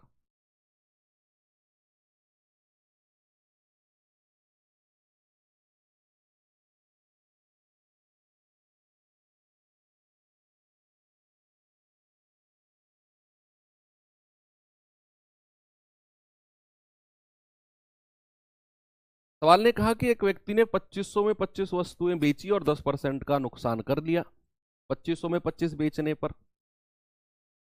तो कह रहा है कि 20% का लाभ कमाने के लिए 2400 में कितनी वस्तुएं बेचनी होंगी, बताओ। देखो, आपने सवाल पढ़ लिया, 2 बार आराम से पढ़ लिया। अब करना कैसे है, देखो क्या करना है। ऊपर रखना है मूल्य और नीचे रखना है वस्तु। ऊपर रखना है मूल्य, नीचे रखना है वस्तु। ये बॉक्स में बंद कर दो। ऊपर प्राइस रखना है, नीचे कितनी वस्तु है उतनी रखनी है। अब अपना जो प्रोपोर्शन मेथड, बच्चे जो समानुपातिक मेथड मैंने आपको सिखाया है ना, अब इसमें रखते हैं इस सवाल को। ये मैंने आपको सिखा दिया है ना, आपको प्रोपोर्शन में भी पढ़ा था हम लोगों ने। तो इस मेथड से अब सवाल को सॉल्व करते हैं। जरा देखना बच्चे, मैंने कहा ऊपर मूल्य रखना है, नीचे वस्तु। तो उसने कहा कि उसने 2500 रुपए में 25 वस्तुएं बेची। तो ऊपर रखना है मूल्य 2500 और वस्तु कितनी है 25। अनुपात, अनुपात। अगर उसे 10% की हानि हुई है, अगर उसे 10% की हानि हुई है, कितने परसेंट में बेचा है उसने। सुनते रहना, मैंने कहा ऊपर रखना है मूल्य, नीचे रखना है वस्तु। तो ऊपर रखा 2500, नीचे 25, तो 2500 बटे 25 अनुपात, वो प्रोपोर्शन वाले मेथड में ही रख रहा हूं मैं। तो अगर उसे 10% का लॉस हुआ, हानि हुई, तो क्या उसने 90% में बेचा होगा। कितने परसेंट में बेचा है वो लिखना है। तो क्या उसने 90% में बेचा होगा। फिर समानुपात, जो हमने प्रोपोर्शन मेथड पढ़ा, समानुपात। अब फिर अगेन यही चीज रिपीट करना है नीचे वाली लाइन में। वो कह रहा है 20% का लाभ कमाने के लिए 2400 रुपए में कितनी वस्तुएं बेचेगा। तो अगेन यही चीज फिर से रिपीट करनी है। इस बार मूल्य कितना है 2400, भाई पहले तो 2500 था, इस बार मूल्य कितना है 2400। और वो कह रहा है कितनी वस्तुएं, वस्तुओं की संख्या तो हमें नहीं पता, तो मैंने मान लिया ए वस्तुएं। अनुपात, अगर वो 20% का लाभ कमाएगा तो कितने में बेचेगा 120 में। बस हो गया सवाल। मैं फिर से रिपीट करता हूं, जिन लोगों को क्लियर नहीं हुआ, जिनको हो गया वो इसे आगे सॉल्व करके आंसर बताओ, जिनको नहीं हुआ वो फिर से सुनो। समानुपात तो आपको क्लियर है, जो हमने प्रोपोर्शन पढ़ा था, ए अनुपात बी समानुपात सी अनुपात डी। ठीक है, तो मैंने कहा ऊपर रखना है मूल्य और नीचे रखना है वस्तु। ओके, तो 2500 रुपए मूल्य है और वस्तु है 25, तो मैंने रखा 2500 बटे 25 अनुपात। फिर मैंने कहा कि अगर उसे 10% की हानि होती है, बच्चा 10% का लॉस होता है, तो बेचेगा कितने में। तो बेचेगा 90 में। कितने में बेचेगा वो लिखना है। फिर लिखना है समानुपात। फिर अगेन यही चीज जो हमने पहले रिपीट किया फिर से रिपीट करनी है। वो कह रहा है 20% का लाभ कमाने के लिए 2400 में कितनी वस्तु बेचेगा। अगेन वही चीज रिपीट करनी है ना। तो ऊपर आ जाएगा मूल्य 2400, नीचे वस्तुओं की संख्या जो कि हमें निकालनी है। अनुपात, अगर वो 20% का लाभ कमाएगा तो 120 में बेचेगा। हो गया सवाल। एक ही लाइन में सवाल आपके सामने है। कैसे बच्चे, ये जाएगा आपका 2500 बटे 25 और ए बटे बी करना है ना, तो ये 90 नीचे आ जाएगा। अभी सिखाया आपको, ये वाला जो सिखाया है इधर वाला पार्ट, बराबर 2400 बटे ए गुणा 120। ए बाई बी की फॉर्म में लिख दिया और समानुपात को इक्वल कर दिया। बस काटा पीटी कर दो। ये 2500 से जाएगा 100 बार, ये जाएगा आपका 12 दूनी 24, 20 बार, है ना भाई। तो ये 20 से जाएगा 20 पंजे 100, तो क्रॉस मल्टीप्लाई करेंगे तो 5a बराबर 90 की उधर करेंगे तो 90, तो a कितना आ गया 90 बटे 5, तो यानी कि 18। तो कितनी वस्तुएं भाई 18 वस्तुएं। ऑप्शन नंबर डी बिल्कुल सही है। ये लाइन जमानी आपको आ गई तो फिर तो ये कैलकुलेशन आसान है और जो आपसे पूछेगा आप उसका मान निकाल सकते हो। कई बार सवालों में वो वस्तुएं दे देगा, मूल्य पूछ लेगा कितने में बेचेगा, तो भी आप निकाल दोगे। ठीक है, एक और सवाल कराता हूं, एक और सवाल कराता हूं, तब आपके और अच्छे से दिमाग में आएगा। फिर उसके बाद भी एक और सवाल है, फिर उसके बाद भी एक और सवाल है। 4-5 क्वेश्चन है, परेशान मत हो, एज इट इज इसी पैटर्न पर। तो एक विक्रेता ने 63,000 में 6 सिलाई मशीन बेची और 5% का लाभ हो गया। 4-5 क्वेश्चन है, आप इसमें नहीं अगले में, उसमें नहीं अगले में, डेफिनेटली क्लियर होगा। एक विक्रेता ने 63,000 में 6 सिलाई मशीन बेची और 5% का उसे प्रॉफिट हो गया। यदि वह 15% का लाभ अर्जित करना चाहता है तो 8 मशीनें कितने में बेचेगा। इस बार उसने मूल्य पूछ लिया, वही चीज करना है। मैंने क्या कहा बच्चे, ऊपर रखना है मूल्य और नीचे रखनी है वस्तु, नीचे रखनी है वस्तु। ठीक है भाई, तो स्टार्ट हो जाओ, शुरू हो जाओ कि भाई 63,000 में 6 सिलाई मशीन बेची है, ऊपर रखना है मूल्य 63,000 रुपया और नीचे रखना है वस्तु 6 सिलाई मशीन अनुपात। उसे 5% का लाभ हुआ। अगर 5% का प्रॉफिट होता है तो कितने परसेंट में बेचेगा। पिछले सवाल में उसे 10% का नुकसान हुआ था तो 100 माइनस 10 90% में बेचा था। यहां उसे 5% का लाभ हुआ है तो कितने में बेचेगा। 100 में 5 जोड़ेंगे या कम करेंगे अगर उसे लाभ होता है। ये तो कल आपको सब कुछ सिखाया है, जिन्होंने कल की क्लास की है डेफिनेटली उनको क्लियर है कि 5% का अगर लाभ होगा तो क्या वो 105% में बेचेगा कि नहीं। यस, तो यहां लिख दो 105, फिर समानुपात, और यही चीज फिर से रिपीट करनी है, जो किया ना यही फिर से रिपीट करनी है। उसने कहा 15% का लाभ कमाना चाहता है, 8 मशीन कितने में बेचेगा, ये रुपया पूछ लिया। तो मूल्य लिखना है ऊपर, मूल्य हमें नहीं पता, इस बार मूल्य को ए मान लिया, बटे वस्तु कितनी है बच्चा 8 मशीन अनुपात। अगर उसे 15% का लाभ कमाना है, सुनो, अगर उसे 15% का लाभ कमाना है तो कितने परसेंट में बेचेगा 115 में। भाई लाभ है ना तो 100 में जोड़ देंगे। बस अब ये आपको करना है सवाल सॉल्व, और कैलकुलेशन तो आप ही को करनी पड़ेगी। मैं तो एक तरीका आपको बता सकता हूं, एग्जाम में भी आप ही को कैलकुलेशन करनी है बच्चा, है ना। तो ये आ जाएगा आपका 63,000 बटे 6 गुणा ए बटे बी की फॉर्म में लिख रहा हूं मैं 105 बराबर ए बटे 8 और गुणा 115। जल्दी से ये सवाल का उत्तर बता दो मुझे कितना होगा, जल्दी से। भाई 21 से जाएगा, 21 पंजे 105 और 21 तिया 63, तो 3,000 आ गया। 6 पंजे 30, 500 बार, और 5 से जाएगा पूरा 100 बार। तो क्रॉस मल्टीप्लाई करेंगे तो ए कितना आ गया 100 गुणा 8 गुणा 15 कितना है बच्चे 920, है ना। 8 गुणा 15 कितना होता है 920। तो ए कितना आ गया 3 जीरो लास्ट में, यानी कि 92,000, सॉरी। इन दोनों को गुणा करोगे तो 920 ही आएगा। ठीक है, वो 920 मैंने यहां लिख दिया और आपका आंसर आ गया 92,000, बिल्कुल करेक्ट उत्तर है। एक और सवाल दूं, चलो उसमें ट्राई करना। एक और सवाल देता हूं, उसमें ट्राई करो और जल्दी से बताओ मुझे उत्तर क्या होगा। ठीक है भाई, टाइम दिया आपको, डोंट वरी, बिल्कुल मेरी स्पीड से आप बिल्कुल परेशान मत होइए, धीमी चल रही है। आज का जो टारगेट मैं लेकर आया हूं वो इसी स्पीड से कवर हो जाएगा, डोंट वरी। अभी 1 घंटा ही हुआ है, अगले 1 घंटे में हम बचे हुए आज के टारगेट को पूरा कर लेंगे।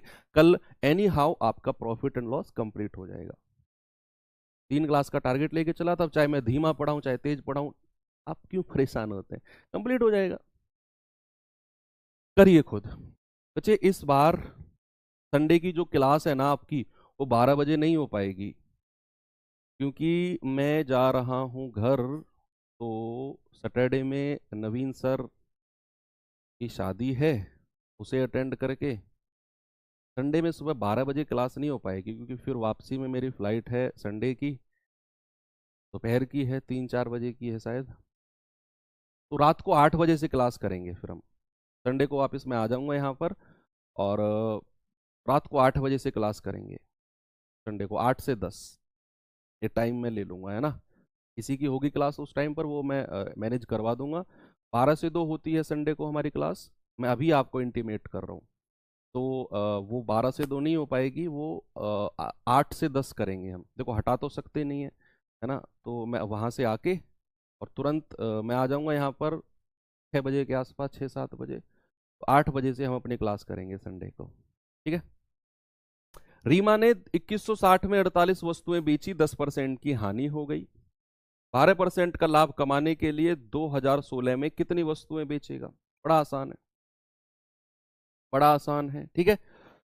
तो रीमा ने 2160 में 48 वस्तुएं बेची, तो ऊपर रखना है मूल्य 2160 और नीचे रखनी है वस्तु 48। अनुपात 10% की हानि। बच्चे अगर 10% की हानि होती है तो कितने परसेंट में बेचता है? वो 90% में बेचता है, समानुपात। अब अगर उसे 12% का लाभ कमाना है तो 2016 में कितनी वस्तु बेचेगा? अब यही चीज रिपीट करनी है हमको। ऊपर रखना है मूल्य यानी कि 2016 और नीचे वस्तु वही तो निकालनी है हमें, कितनी वस्तु? अनुपात अगर 12% का लाभ कमाएगा तो 112 में बेचेगा। बस भाई 12% का लाभ है तो 100 से 100 में ऐड करते हैं ना, तो 112 में बेचेगा।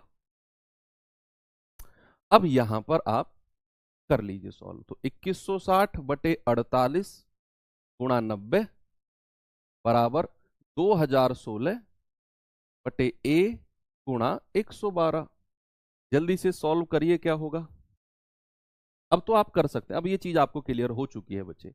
0 से 0 गया, 9 से जाएगा तो 9 दूनी 18, 9 चौके 36, 12 से कटेगा 12, 24 दूनी 48, 2 बार कटेगा। 2 से कटेगा 56 बार। क्रॉस मल्टीप्लाई करेंगे तो 56A बराबर 2016। ए कितना आ गया? ए आ गया 2016 बटे 56। यूनिट डिजिट से भी जा सकते हो, 36 ही आएगा। कैचिंग 36 होता है, तभी ये 6 बार कटेगा यूनिट डिजिट से। आप 28 दूनी 56 और 14 से काट देंगे। 14 चौके 56, 14 एकम 14, 6, 14 चौके 56, 14 चौके 56, 4 से जाएगा 36 बार। ए कितना आ गया? 36। यानी कि उसे 36 वस्तुएं बेचनी होंगी। 36 वस्तु, ठीक है। चलो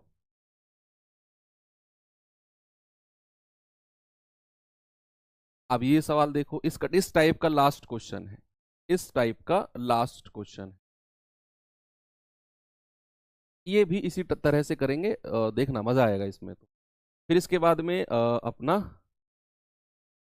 अगला टाइप चलते हैं। 2 ही क्वेश्चन का टाइप है वो तो, और फिर अपने अच्छे टाइप पे चल देंगे जहां cost price, selling price equal वगैरह होते हैं, वहां चलेंगे।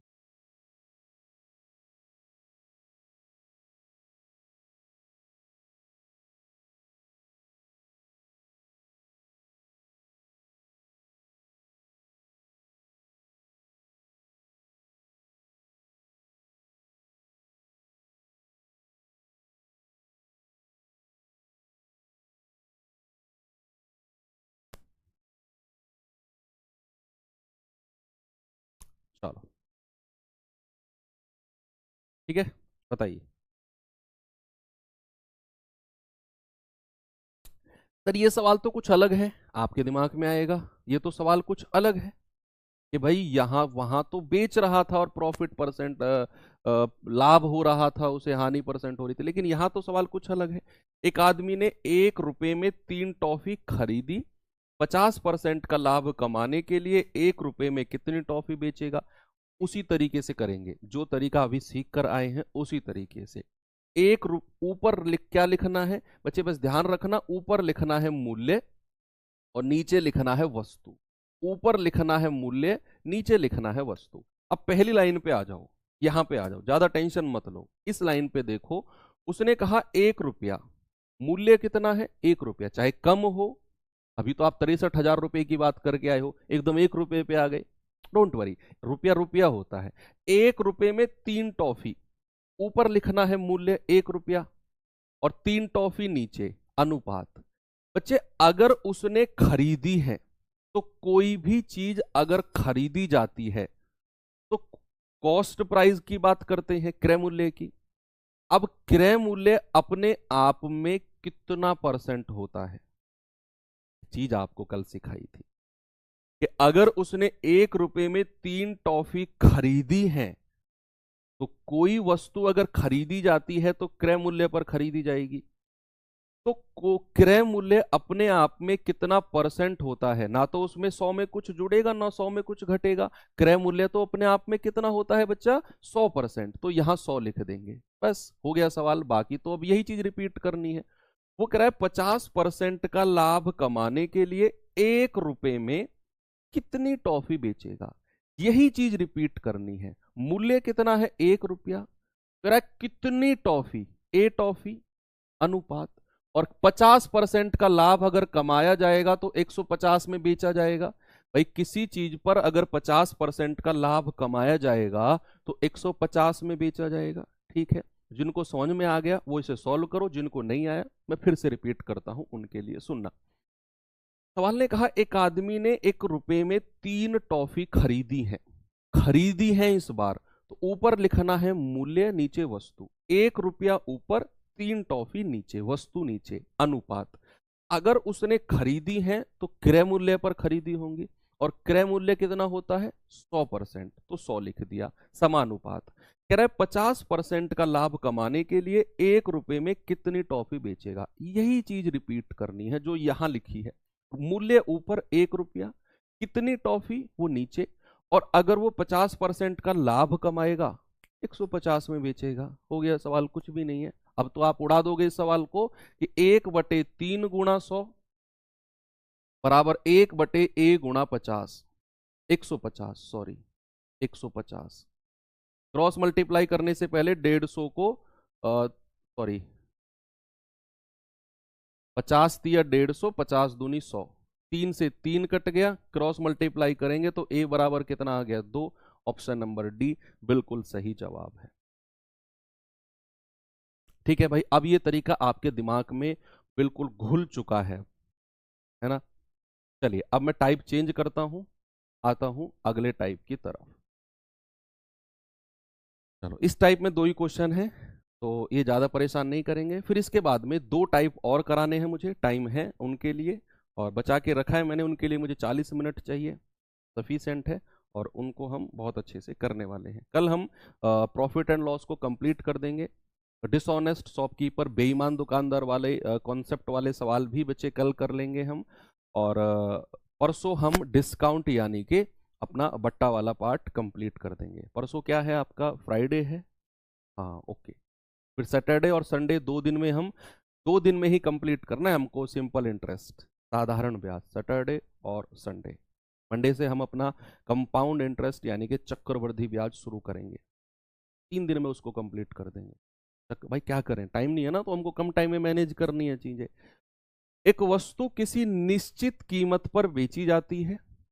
यदि इसे इस मूल्य के 70% पर बेचा जाता तो 10% की हानि हो जाती। तो मूल विक्रय मूल्य पर बेचने पर लाभ क्या होगा। निहायती आसान सवाल, निहायती आसान।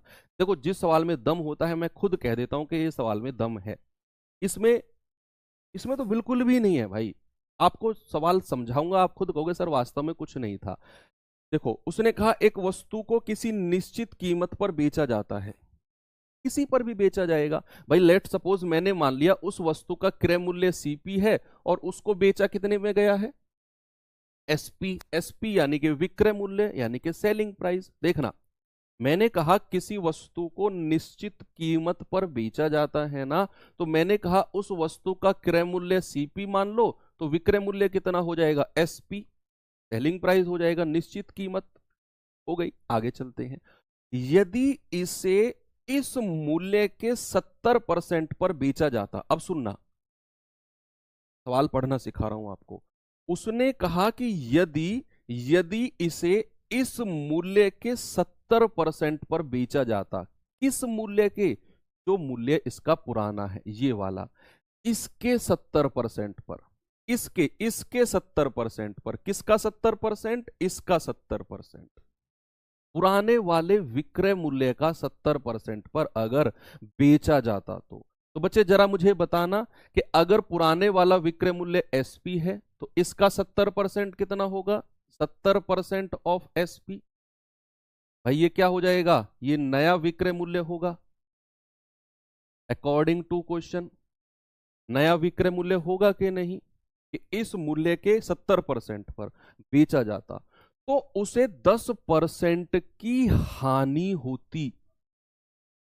अब आप मुझे बताओ, हानि या लाभ किस पर होता है बच्चे? उसे 10% की हानि जो होती, ये जो 10% की हानि है ये किस पर होगी? ये क्रय मूल्य पर होगी। जो 10% की उसे हानि हो रही है बच्चा, ये क्रय मूल्य पर 10% की हानि की बात कर रहा है। यानी कि अगर किसी वस्तु पर बच्चे, अगर किसी वस्तु पर 10% की हानि होती है तो कितने परसेंट में बेचा जाता है? 100 में से घटा देंगे 90% ऑफ क्रय मूल्य, ये उसका नया विक्रय मूल्य आ गया। नया विक्रय मूल्य, तो दोनों तरफ नया विक्रय मूल्य है, इक्वल कर दो। दोनों तरफ क्या है? नया विक्रय मूल्य है, इक्वल कर दो। एक कमेंट तो मैं जरूर पढ़ूंगा, मेरा मन है।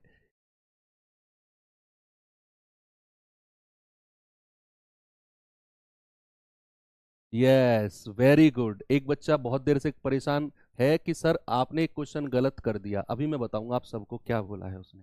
वो बहुत पीछे के क्वेश्चन पे अटका पड़ा है। वो कह रहा है सर आपने एक कैलकुलेशन गलत कर दी, 900 माइनस 855 जो होता है ना, वो बच्चा कह रहा है सर 35 होता है, आपने 45 कर दिया। अरे यार ये तो गलती हो गई मुझसे। चलो इसे सही कर लो भाई। 900 माइनस 855 35 होता है। 10 में से 5 गए 5, इधर बचा कितना? 9। 9 में से 5 गए 3, 9 में से 5 गए कितना होता है? 3 होता है ना?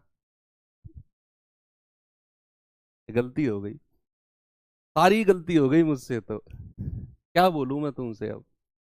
पढ़ाई पे ध्यान दे लो, एक कमेंट वमेंटन पे ध्यान दोगे ना तो 900 में से 855 घटाकर 35 ही उत्तर बताते रहोगे हमेशा। मैं बता रहा हूं आपको, सुनो मेरी बात, इस सवाल पे फोकस नहीं कर रहे, वहां 900 से 855 पे अटके बैठे हो। एक वस्तु किसी निश्चित कीमत पर बेची जाती है अगर इस मूल्य के 70% पर बेचा जाता। 70% पर, यानी कि पुराने वाले विक्रय मूल्य का 70% क्या हो जाएगा? 70% ऑफ एसपी, ये नया विक्रय मूल्य हो जाएगा। तो उसे 10% की हानि हो जाती। अब बच्चे अगर हानि होती है तो वो तो क्रय मूल्य पर होती है। तो अगर 10% की हानि होगी तो कितने में बेचा जाएगा? 90% ऑफ पुराने वाला क्रय मूल्य। बस यहां से सीपीएसपी का रेशियो ले लो बच्चे, सीपीएसपी का रेशियो ले लो, परसेंट जीरो से परसेंट जीरो खत्म। सीपीएसपी का रेशियो क्या आ गया? सीपी के सामने 7 और एसपी के सामने 9। अब देख लो कितने का प्रॉफिट हुआ है भैया। लाभ जो हुआ है कितने का? 2 रुपए का। भाई 7 से 9 में बेचा है। और प्रॉफिट परसेंट निकालना है तो 2/7 क्रय मूल्य नीचे होता है ना, और गुणा 100, यानी कि 200/7%। ऑप्शन नंबर बी आपका सही जवाब है। ठीक है, वेरी गुड। आगे चलते हैं, अगला सवाल ये रहा हमारा।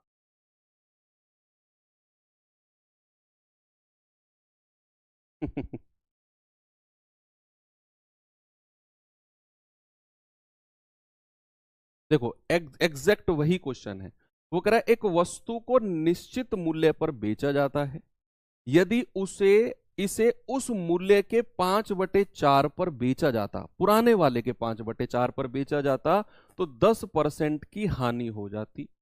तो बताओ अगर प्रारंभ में वस्तु को कितने परसेंट लाभ पर बेचा गया था?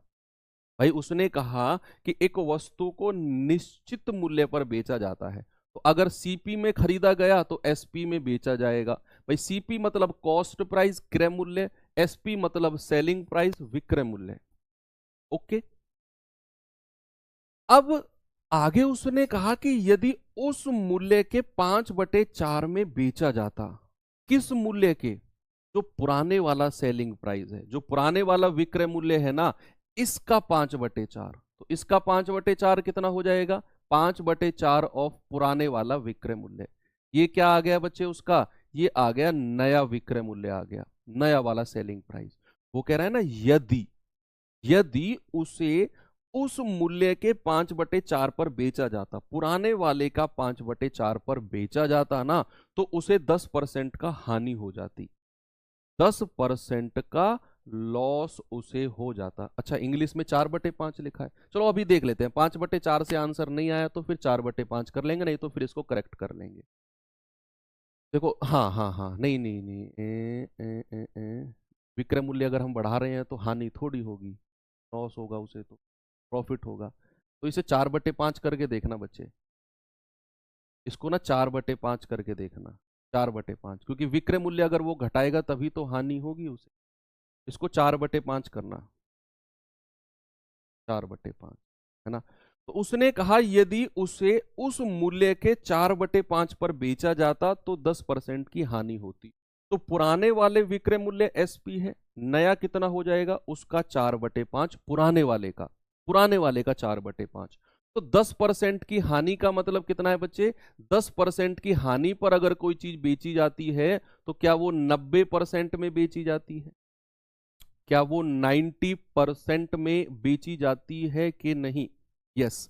तो ये भी उसका नया विक्रय मूल्य है, नया विक्रय मूल्य। भाई 90% में बेच रहा है वो, और दोनों तरफ से इक्वल कर दो।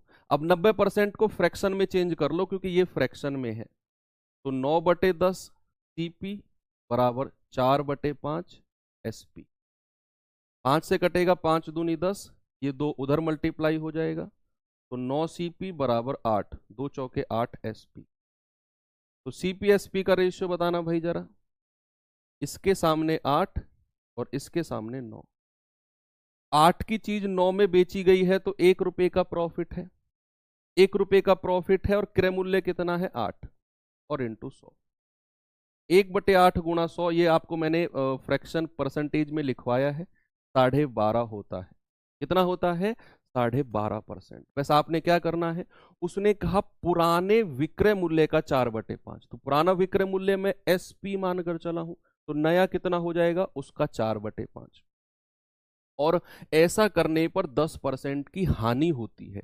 बच्चे अगर किसी चीज पर 10% की हानि होगी तो 90% में बेचा जाएगा, तो नया विक्रय मूल्य 90% ऑफ सीपी, दोनों को इक्वल किया, सीपी एसपी का रेशियो बनाकर देख लिया कि कितने परसेंट के लाभ पर बेचा या हानि पर बेचा जाएगा। ठीक है, चलो ये नए टाइप के क्वेश्चन है जो आजकल बनते थे, एसएससी में बनते हैं जो। अब चलो भाई, अब जो टाइप मैं आपको पढ़ाने वाला हूं ना बच्चे, वो टाइप जो अब टाइप में पढ़ाने वाला हूं, वो टाइप के सवाल हो सकता है आसान भी हो सकता है अच्छे लेवल भी हो, वो डिपेंड करता है स्टूडेंट टू स्टूडेंट। लेकिन मैं अपना पॉइंट ऑफ व्यू अगर दूं तो अब जो मैं दो टाइप आपको पढ़ाने वाला हूं, वो दो टाइप में आपको मेहनत करनी पड़ेगी, क्योंकि वो लैंग्वेज के सवाल है।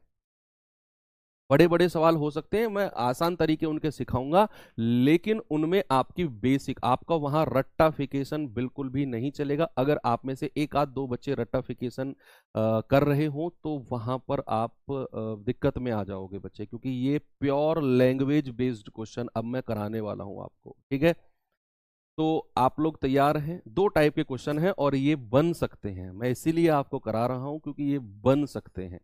अगर प्रॉफिट एंड लॉस से अच्छा क्वेश्चन एग्जामिनर ने बना के रख दिया ना, अच्छा मतलब एक मॉडरेट लेवल का, तो वो इन्हीं दो टाइप से बना के रखेगा, इनके अलावा कोई टाइप नहीं रखेगा। क्योंकि प्रॉफिट एंड लॉस में अब तक आपने पढ़ा सारी चीजें आसान थी, दो दो तीन तीन लाइन के क्वेश्चन थे, सब में अलग अलग ट्रिक लग रही थी, सवाल बन रहे थे। लेकिन अब जो सवाल बनने वाले हैं ये लिटरली अच्छे टाइप के क्वेश्चन हैं।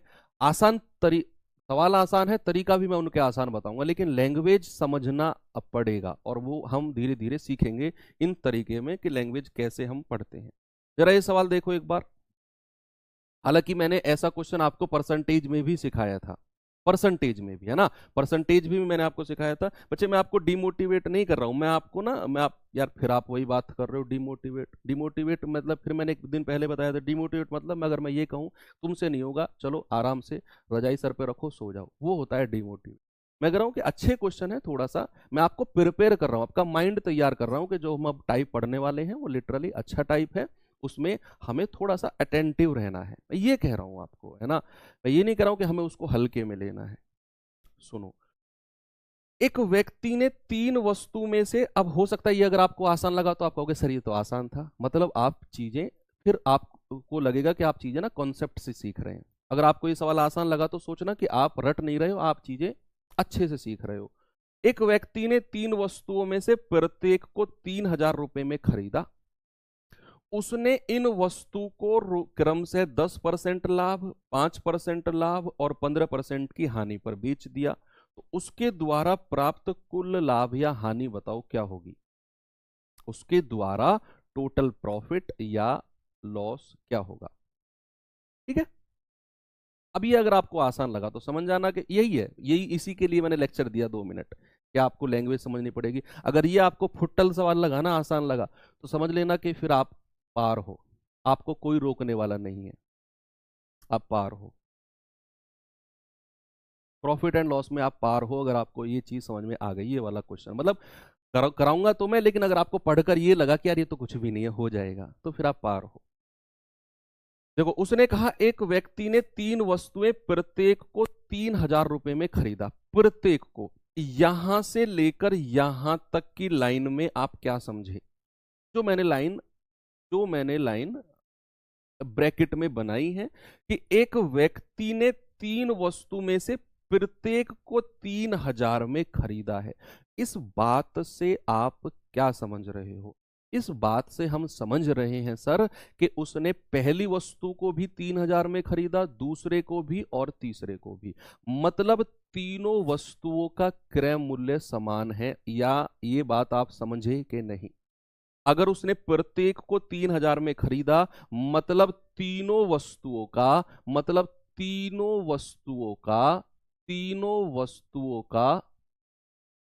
क्रय मूल्य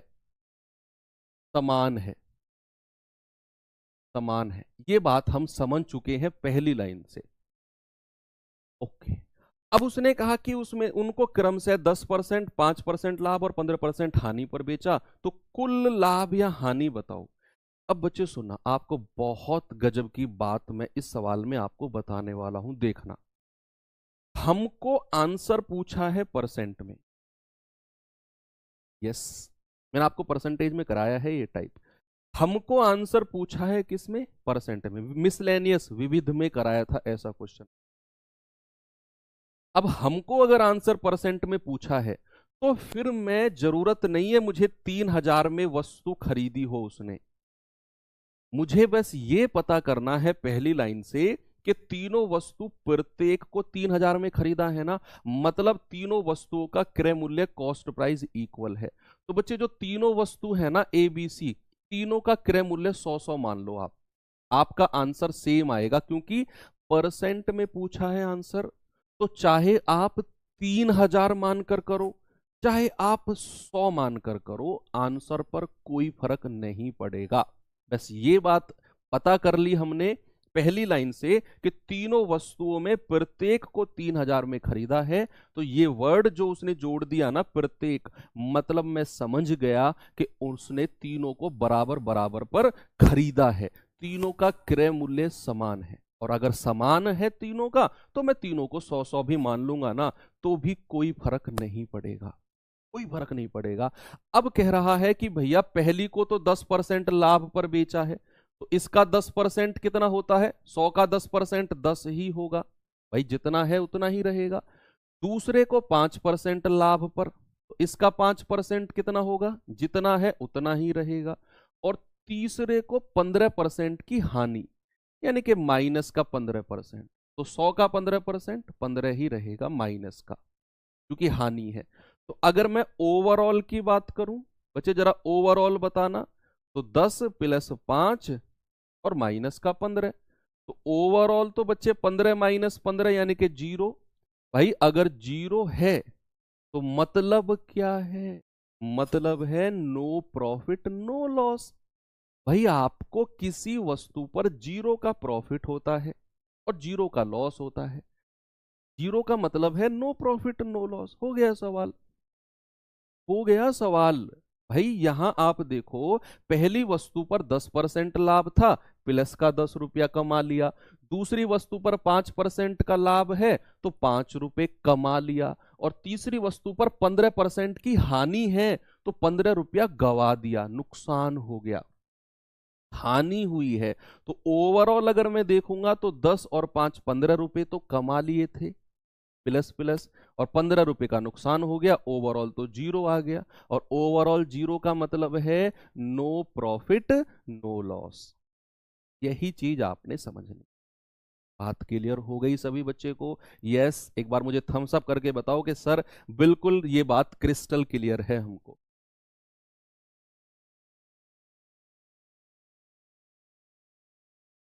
बताओ सर, फिर 3,000 की क्या जरूरत थी? कोई जरूरत नहीं थी। क्यों? क्योंकि बच्चे हमें बस ये पता करना था कि प्रत्येक को 3,000 में बेचा है ना, तो तीनों का कॉस्ट प्राइस इक्वल है, 100 100 मान लो। क्योंकि 100 क्यों माना सर? 100 इसीलिए माना क्योंकि इसका 10 5 15% निकालना बड़ा आसान था, मुझे कुछ मेहनत ही नहीं करनी पड़ी। 3,000 का 10 5 15 निकालना पड़ता, इसीलिए मैंने 3,000 नहीं माना। 3,000 मानकर भी हो जाएगा, कोई फर्क नहीं है, मैंने 100 माना क्योंकि उनका परसेंट निकालना बड़ा आसान था, इसीलिए। देखो अब एक खलीफा आ गया ना, मैं इसलिए तो कहता हूं, अब 2 3 खलीफा आ गए, वो कह रहे हैं सर अगर क्रय मूल्य समान ना हो, क्योंकि उनको ना, उनको उनको पिन रहती है उनके दिमाग में कि जो पढ़ रहे हैं उस पे नहीं, जो आगे आने वाला है उसको पूछते हैं। लो लो, क्रय मूल्य समान नहीं, मुझे पता था तुम्हें तसल्ली तो होगी नहीं, ये लो क्रय मूल्य समान नहीं है।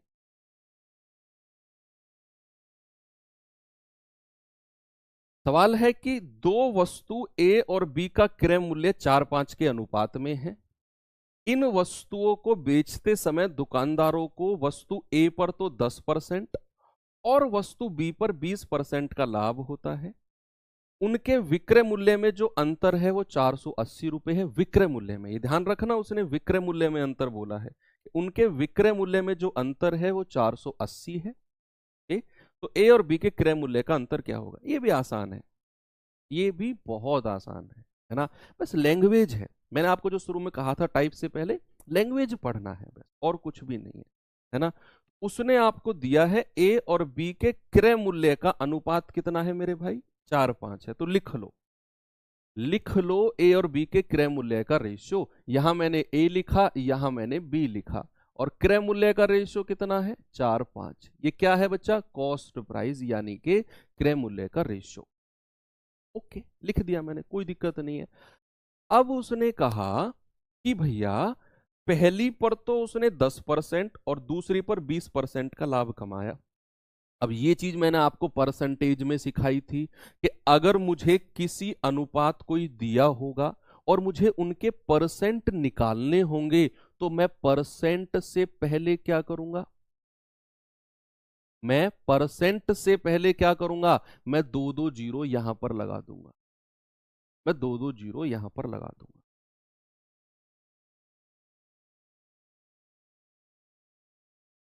मैंने कहा कि भैया उनका क्रय मूल्य 4 5 के रेशियो में था, उसने पहली वस्तु को 10% दूसरी को 20% के लाभ पर बेचा है, लाभ पर। तो हमें परसेंट निकालना है दोनों का, तो 4 और 5 का परसेंट 10 और 20 निकालना थोड़ा सा दिक्कत में था, तो मैंने दोनों में दो दो जीरो लगा दी। तो अब इनका 10% और 20% लाभ निकालना बहुत आसान है, अब तो बहुत आसान है ना? तो बच्चे जरा मुझे बताना, यहां तो 10% का लाभ हुआ, प्लस का 10%, और यहां 20% का लाभ हुआ, प्लस का 20%। तो जरा मुझे बताना बच्चे, इसका 10% कितना होता है? 40 होता है। 10% का फ्रैक्शन 1/10 होता है। इतना अब आप परसेंटेज पूरा चैप्टर पढ़ चुके हो। तो 400 का 10% आप 1/10 गुणा 400, जल्दी जल्दी निकाल दिया करो, 40 आएगा। इसका 20% का फ्रैक्शन 1/5 होता है, इसका 20% आएगा 100, इसका 20% आ गया 100। तो भैया ये लाभ है, तो विक्रय मूल्य कितना होगा? जरा सेलिंग प्राइस बताना, दोनों को जोड़ दो, 440 रुपया, और यहां 100 रुपया कमाएगा तो 600 में बेचेगा, ये उनका विक्रय मूल्य आ गया। ये क्या आ गया? उनका सेलिंग प्राइस, विक्रय मूल्य। अब सवाल ने बोला है कि विक्रय मूल्य में 480 रुपए का अंतर है, विक्रय मूल्य में, इसीलिए मैंने विक्रय मूल्य निकाला। तो बच्चे यहां अंतर बताना जरा कितना है इन दोनों में, विक्रय मूल्य में? ये अंतर है 160 का। भाई इसमें से ये घटा दो, 160 आ जाएगा।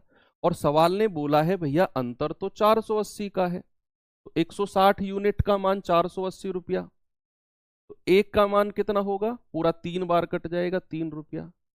आपसे क्या बोला है, उनके क्रय मूल्य का अंतर, कॉस्ट प्राइस का। बच्चा कॉस्ट प्राइस का अंतर निकालना आपके लिए बच्चों का खेल है। भाई अंतर कितना है, 100, तो कॉस्ट प्राइस का अंतर कितना होगा, 100, यानी कि 3 गुणा 100, 300। हो गया सवाल, ऑप्शन नंबर बी। भाई एक का मान 300, उसने क्रय मूल्य का अंतर पूछा, वो तो 100 है, 100 का मान। कितना आसान था, 4-5 क्रय मूल्य का रेशियो दिया था, मैंने 2-2 जीरो लगा दी। अब उसने कहा पहली को 10% लाभ तो 40 रुपए का लाभ, दूसरे को 20% का लाभ तो 100 रुपए का लाभ। तो विक्रय मूल्य कितना आ गया, जोड़ देंगे 440, 600। विक्रय मूल्य का अंतर 160 है, सवाल ने कहा 480 है। 160 का मान 480, एक का मान 3, तो क्रय मूल्य का अंतर 100, तो 100 का मान 300, 100 का मान कितना, 300, बस। ठीक है, वेरी गुड।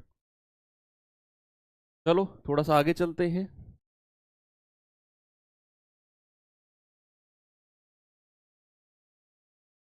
अब थोड़ा सा आपको मैं ये इसी में ही टाइप, इसी का ही टाइप है, लेकिन टाइप थोड़ा सा चेंज करता हूं, करने का तरीका अलग होगा, करने का तरीका अलग होगा थोड़ा सा।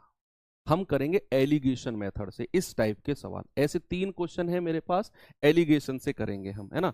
जो टाइप अभी चल रहा है उसी का ही सब टाइप आप कह सकते हो। इस टाइप के क्वेश्चन एलिगेशन से करेंगे। रमेश एक मेज और एक कुर्सी 3900 में खरीदता है। ओके, पढ़ो पहले सवाल को, पढ़ो पहले सवाल को। आपको दिमाग में आएगा सर कैसे पता चलेगा कि इस सवाल में एलिगेशन लगाना है। ये बड़ा बहुत बड़ा सवाल होता है, अक्सर बच्चों के दिमाग में आता है। सवाल पढ़ेंगे, मैं आपको बताऊंगा कि कैसे पकड़ना है इस सवाल को कि एलिगेशन से होगा।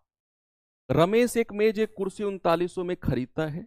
वह मेज को 8% के लाभ पर और कुर्सी को 16% के लाभ पर बेचता है। उसे कुल मिलाकर 540 रुपए का लाभ होता है। तो मेज और कुर्सी का मूल में कितना अंतर है। अब सबसे बड़ा जो क्वेश्चन दिमाग में आता है कि सर कैसे पता चलेगा कि इसे हम एलिगेशन से करेंगे, इसे हम एलिगेशन से करेंगे, कैसे पता चलेगा सर,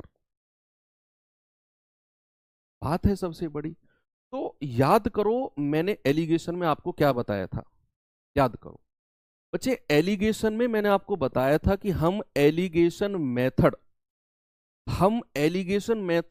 तब लगाते हैं, हम एलिगेशन मेथड तब लगाते हैं जब एक वस्तु के बारे में बात करी गई हो, दूसरे के बारे में बात करी गई हो, और दोनों के कंबाइंड के बारे में बात करी गई हो। बात क्लियर हुई, एक के बारे में बात करी गई है, दूसरे के बारे में बात करी गई है, और दोनों के बारे में कंबाइंड बात करी गई है, तब हम एलिगेशन लगाते हैं। इतना क्लियर है आपको, यस। अब उसने कहा रमेश एक मेज और एक कुर्सी 3900 में खरीदता है, कुल मिलाकर दोनों चीज उसने 3900 रुपए में खरीदी है। ओके, कह रहा है मेज को 8% लाभ पर बेच रहा है और कुर्सी को 16% लाभ पर बेच रहा है, और दोनों को मिलाकर 540 का लाभ होता है कुल। तो क्या ये एलिगेशन वाली फील नहीं आई यहां पर, मेज को 8%, कुर्सी को 10%, दोनों को मिलाकर 540 रुपए का लाभ, एलिगेशन आ गया ना। अब लेकिन सबसे बड़ी दिक्कत है हमारे पास कि सर मेज को 8% लाभ पर, कुर्सी को 16% लाभ पर, लेकिन कुल मिलाकर तो उसे 540 रुपए में दिया हुआ है, रुपए में। तो इस कुल 540 को परसेंट में चेंज कर लो, परसेंट में, कि बच्चे कुल प्रॉफिट परसेंट कितना है, कुल लाभ परसेंट निकाल रहे हैं हम, कुल लाभ परसेंट वो होगा 540 रुपए का लाभ है कुल मिलाकर, और क्रय मूल्य कितना है कुल 3900 रुपए। कुल क्रय मूल्य कितना है मेरे भाई 3900 रुपए, तो बटे 3900 और गुणा 100। भाई लाभ बटे क्रय मूल्य गुणा 100 होता है, तो लाभ 3900 का है कुल मिलाकर, और क्रय मूल्य 3900 का है, और लाभ 540 का है, क्रय मूल्य 3900 का है, गुणा 100। तो कुल मिलाकर लाभ परसेंट कितना है 540 बटे 3900 गुणा 100। 3 से 3 गया, 0 से 0 गया, 3 से जाएगा 13 और 3 से जाएगा 180। तो कुल मिलाकर 180 बटे 13% का लाभ हो गया। अच्छा, कुल लाभ कितना हो गया? 180/13 हो गया सवाल। हो गया सवाल। एक तरफ लिखना है मेज और एक तरफ लिखना है कुर्सी। बच्चे, मेज को कितने परसेंट लाभ पर बेचा है? 8%। कुर्सी को कितने परसेंट लाभ पर? 16%। और कुल मिलाकर कितना है? 180/13। अब ये एलिगेशन सॉल्व करना तो आप सभी को बहुत अच्छे से आता है, बहुत अच्छे से आता है। और ये सवाल की आपने हालत खराब कर दी एलिगेशन लगाते ही, कुछ भी नहीं बचा सवाल में। एक तरफ मेज का परसेंट, एक तरफ कुर्सी का परसेंट सवाल में दिए हुए थे दोनों। हमने बस अपनी तरफ से क्या किया है, जो 540 था उसको परसेंट में चेंज किया है, बस अपनी तरफ से इतू सा काम किया है हमने, इतना सा बस, और फिर एलिगेशन लगा दिया। अब ये बटे 13 है, तो 13 की मल्टीप्लाई तीनों में कर दो। ये चीज भी आपको मैंने सिखाई थी। तो 13 अट्ठे 104, 13 से 13 गया, 16 तिया 48, 16 कम 16 4 20, 208। बच्चे देखो, अब 180 में से 104 गया तो 76, और 208 में से 180 गया तो 28। भाई 4 से जाएगा, 4 सत्ते 28 और 19 चौके 76। तो जो ये रेशियो आया है ना, ये क्रय मूल्य का रेशियो आया है नीचे। जब भी हम प्रॉफिट या लॉस पर एलिगेशन लगाते हैं, प्रॉफिट या लॉस पर हम एलिगेशन लगाते हैं, तो नीचे रेशियो क्रय मूल्य का आता है, कॉस्ट प्राइस का आता है, ये ध्यान रखना, क्रय मूल्य का। तो अगर मैं जोड़ूंगा तो 19 और 7 26, और सवाल में कुल मिलाकर कितना दे रखा है? 3900। कुल मिलाकर 3900। एक यूनिट का मान 3900/26, तो 13 दूनी 26, 13 तिया 39, और ये जाएगा 150 बार। अच्छा, एक यूनिट का मान 150, वो कह रहा है कुर्सी, अंतर पूछ रहा है ना, तो अंतर कितना है भाई? दोनों का अंतर कितना है? वो है 11, ओ सॉरी 12, 12 अंतर है। तो 12 का मान कितना होगा? 12 गुणा 150, 12 15 180, यानी कि 1800 रुपए का अंतर है। ऑप्शन नंबर बी आपका सही जवाब है। अंतर पूछा है ना, अंतर कितना है? 7 और 19 का 12। एक यूनिट का देखो, दोनों को जोड़ा, 26 का मान 3900, एक का मान 150, तो 12 का मान 12 गुणा 150 यानी कि 1800। कोई दिक्कत नहीं। 13 कहां से आया? ये कटाना 13, क्या बात कर रहे हो तुम? ऐसे ऐसे सवाल पूछा करो बच्चे, जो थोड़े से लगे मुझे कि हाँ ये सीरियस सवाल है। ठीक है भाई, मैंने क्या किया, मैंने जो उसका ओवरऑल प्रॉफिट है 540, इसको परसेंट में चेंज किया। तो 540 बटे टोटल क्रय मूल्य 3900 है, और गुणा 100, 180/13% आ गया ओवरऑल प्रॉफिट। तो मेज का प्रॉफिट, कुर्सी का प्रॉफिट, ओवरऑल ये। अब जिन लोगों ने मिक्सर एलिगेशन चैप्टर नहीं पढ़ा है, वो उनके दिमाग में क्वेश्चन मार्क रहेगा कि सर 13 की मल्टीप्लाई तीनों में क्यों की। जिन्होंने मिक्सर एलिगेशन पढ़ लिया है वो समझ गए हैं कि यहां अगर बटे 13 है, ये हमें तीनों को 13 से मल्टीप्लाई करके इस बटे 13 को हटा देंगे। तो यहां आ जाएगा 104, यहां 208 और यहां 180 बचा। घटाया 76, घटाया 28, 7 19 का रेशियो बन गया। और जो नीचे रेशियो बनेगा वो क्रय मूल्य का बनेगा, ठीक है, वो कॉस्ट प्राइस का बनेगा। और चीजें हो गई हैं। चलो एक सवाल और देता हूं।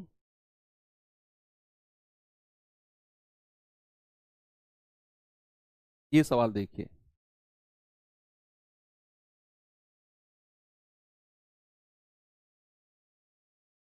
ये सवाल देखेंगे बच्चे जरा। यस, देखिए जरा। एक व्यक्ति ने 3000 प्रत्येक के हिसाब से 2 साइकिल खरीदी। एक साइकिल में 10% का लाभ पर बेचा जाता है, तो दूसरी साइकिल को कितने परसेंट लाभ पर बेचे कि उसे कुल मिलाकर 20% का लाभ हो? देखो, एक साइकिल का प्रॉफिट परसेंट दे रखा है, दूसरी का पूछ रहा है, और कुल मिलाकर कह रहा है कि कुल मिलाकर 20% का। अगेन आप इसे एलिगेशन से कर लो, अगेन एलिगेशन से, है ना, अगेन हम इसे एलिगेशन से करेंगे। लेकिन उससे पहले पहली लाइन पढ़ो। उसने कहा एक व्यक्ति ने 3000 प्रत्येक के हिसाब से 2 साइकिल खरीदी है। 3000 प्रत्येक का मतलब है कि अगर एक साइकिल 3000 में खरीदी है तो बच्चा दूसरी साइकिल भी 3000 में खरीदी हो, तो दोनों के क्रय मूल्य का रेशियो क्या आ गया? दोनों के क्रय मूल्य का रेशियो आ गया 1:1। तो क्रय मूल्य का अनुपात कितना आ गया? 1:1, क्योंकि उसने दोनों को 3,000 में खरीदा है। अब पहली जो साइकिल है उस पर तो 10% का लाभ है, दूसरी साइकिल के बारे में उसने पूछा कि कितने परसेंट लाभ पर बेचे कि उसे कुल मिलाकर 20% का लाभ हो। तो जो कुल मिलाकर होता है वो बीच में रखते हैं। वो कहां रखते हैं बच्चा? वो यहां सेंटर में रखते हैं, कुल मिलाकर सेंटर में रखते हैं। ठीक है। और नीचे जो रेशियो है क्रय मूल्य का वो तो हमको दे रखा है कितना बच्चे? 1:1, जो हमने ऊपर निकाला है, ये क्रय मूल्य का रेशियो। तो हमने एलिगेशन में पढ़ा कि 20 में से 10 गया तो 10 आ गया ना। तो एक यूनिट का मान कितना आ गया? 10। इस एक यूनिट का मान भी कितना होगा? 10 होगा। भाई यहां से मुझे क्या पता चला? एक यूनिट का मान 10, तो एक यूनिट का मान 10 हो जाएगा। अब एक संख्या तो 20 से छोटी है, तो ये वाली क्या होगी? 20 से बड़ी होगी ना। तो 20 में 10 को जोड़ दो, ये आ जाएगा 30। तो जो दूसरी संख्या है उसको कितने परसेंट लाभ पर बेचेगा? 30% के लाभ पर।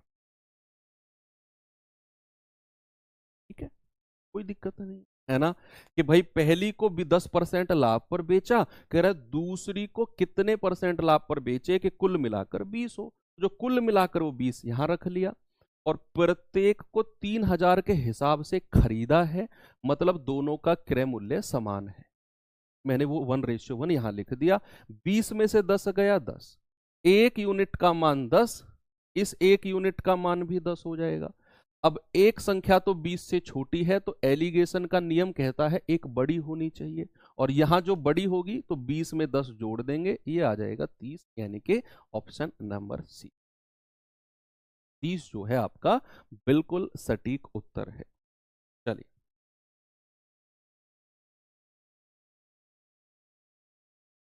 अब ये सवाल आपको मैं देता हूं होमवर्क के लिए। ठीक है, कल हम शुरुआत यहीं से करेंगे बच्चे, आज टाइप ज़्यादा हो गए हैं, और कल आपका ये प्रॉफिट एंड लॉस जो चैप्टर है वो मैं कंप्लीट कर दूंगा। एक तो आपका डिसऑनेस्ट शॉपकीपर, आपका बेईमान दुकानदार बचा हुआ है, और 2 टाइप इसमें बचे हुए हैं। तो शुरू के 1 घंटे में इसको कंप्लीट करेंगे, फिर लास्ट के 1 घंटे में या 45 मिनट में बेईमान दुकानदार। आज की क्लास में जो भी टाइप आपको लगा हो कि यार इसमें दम है या इसको मुझे दोबारा करना चाहिए, उसे दोबारा कर लेना जैसे ही आपको फ्री टाइम मिले, थोड़ा बहुत 15-20 मिनट। ओके, तो बाकी कल मिलेंगे एक जबरदस्त क्लास में। बच्चे देखो, अब चीजें पढ़नी तो हमको हैं, ऐसा तो नहीं है कि मैं आपको 10, 12, 15 टाइप आसान आसान से करा कर एक लाइन के और निकल लूँ। हो सकता है अगर ऐसा क्वेश्चन आ जाए तो फिर क्या करेंगे?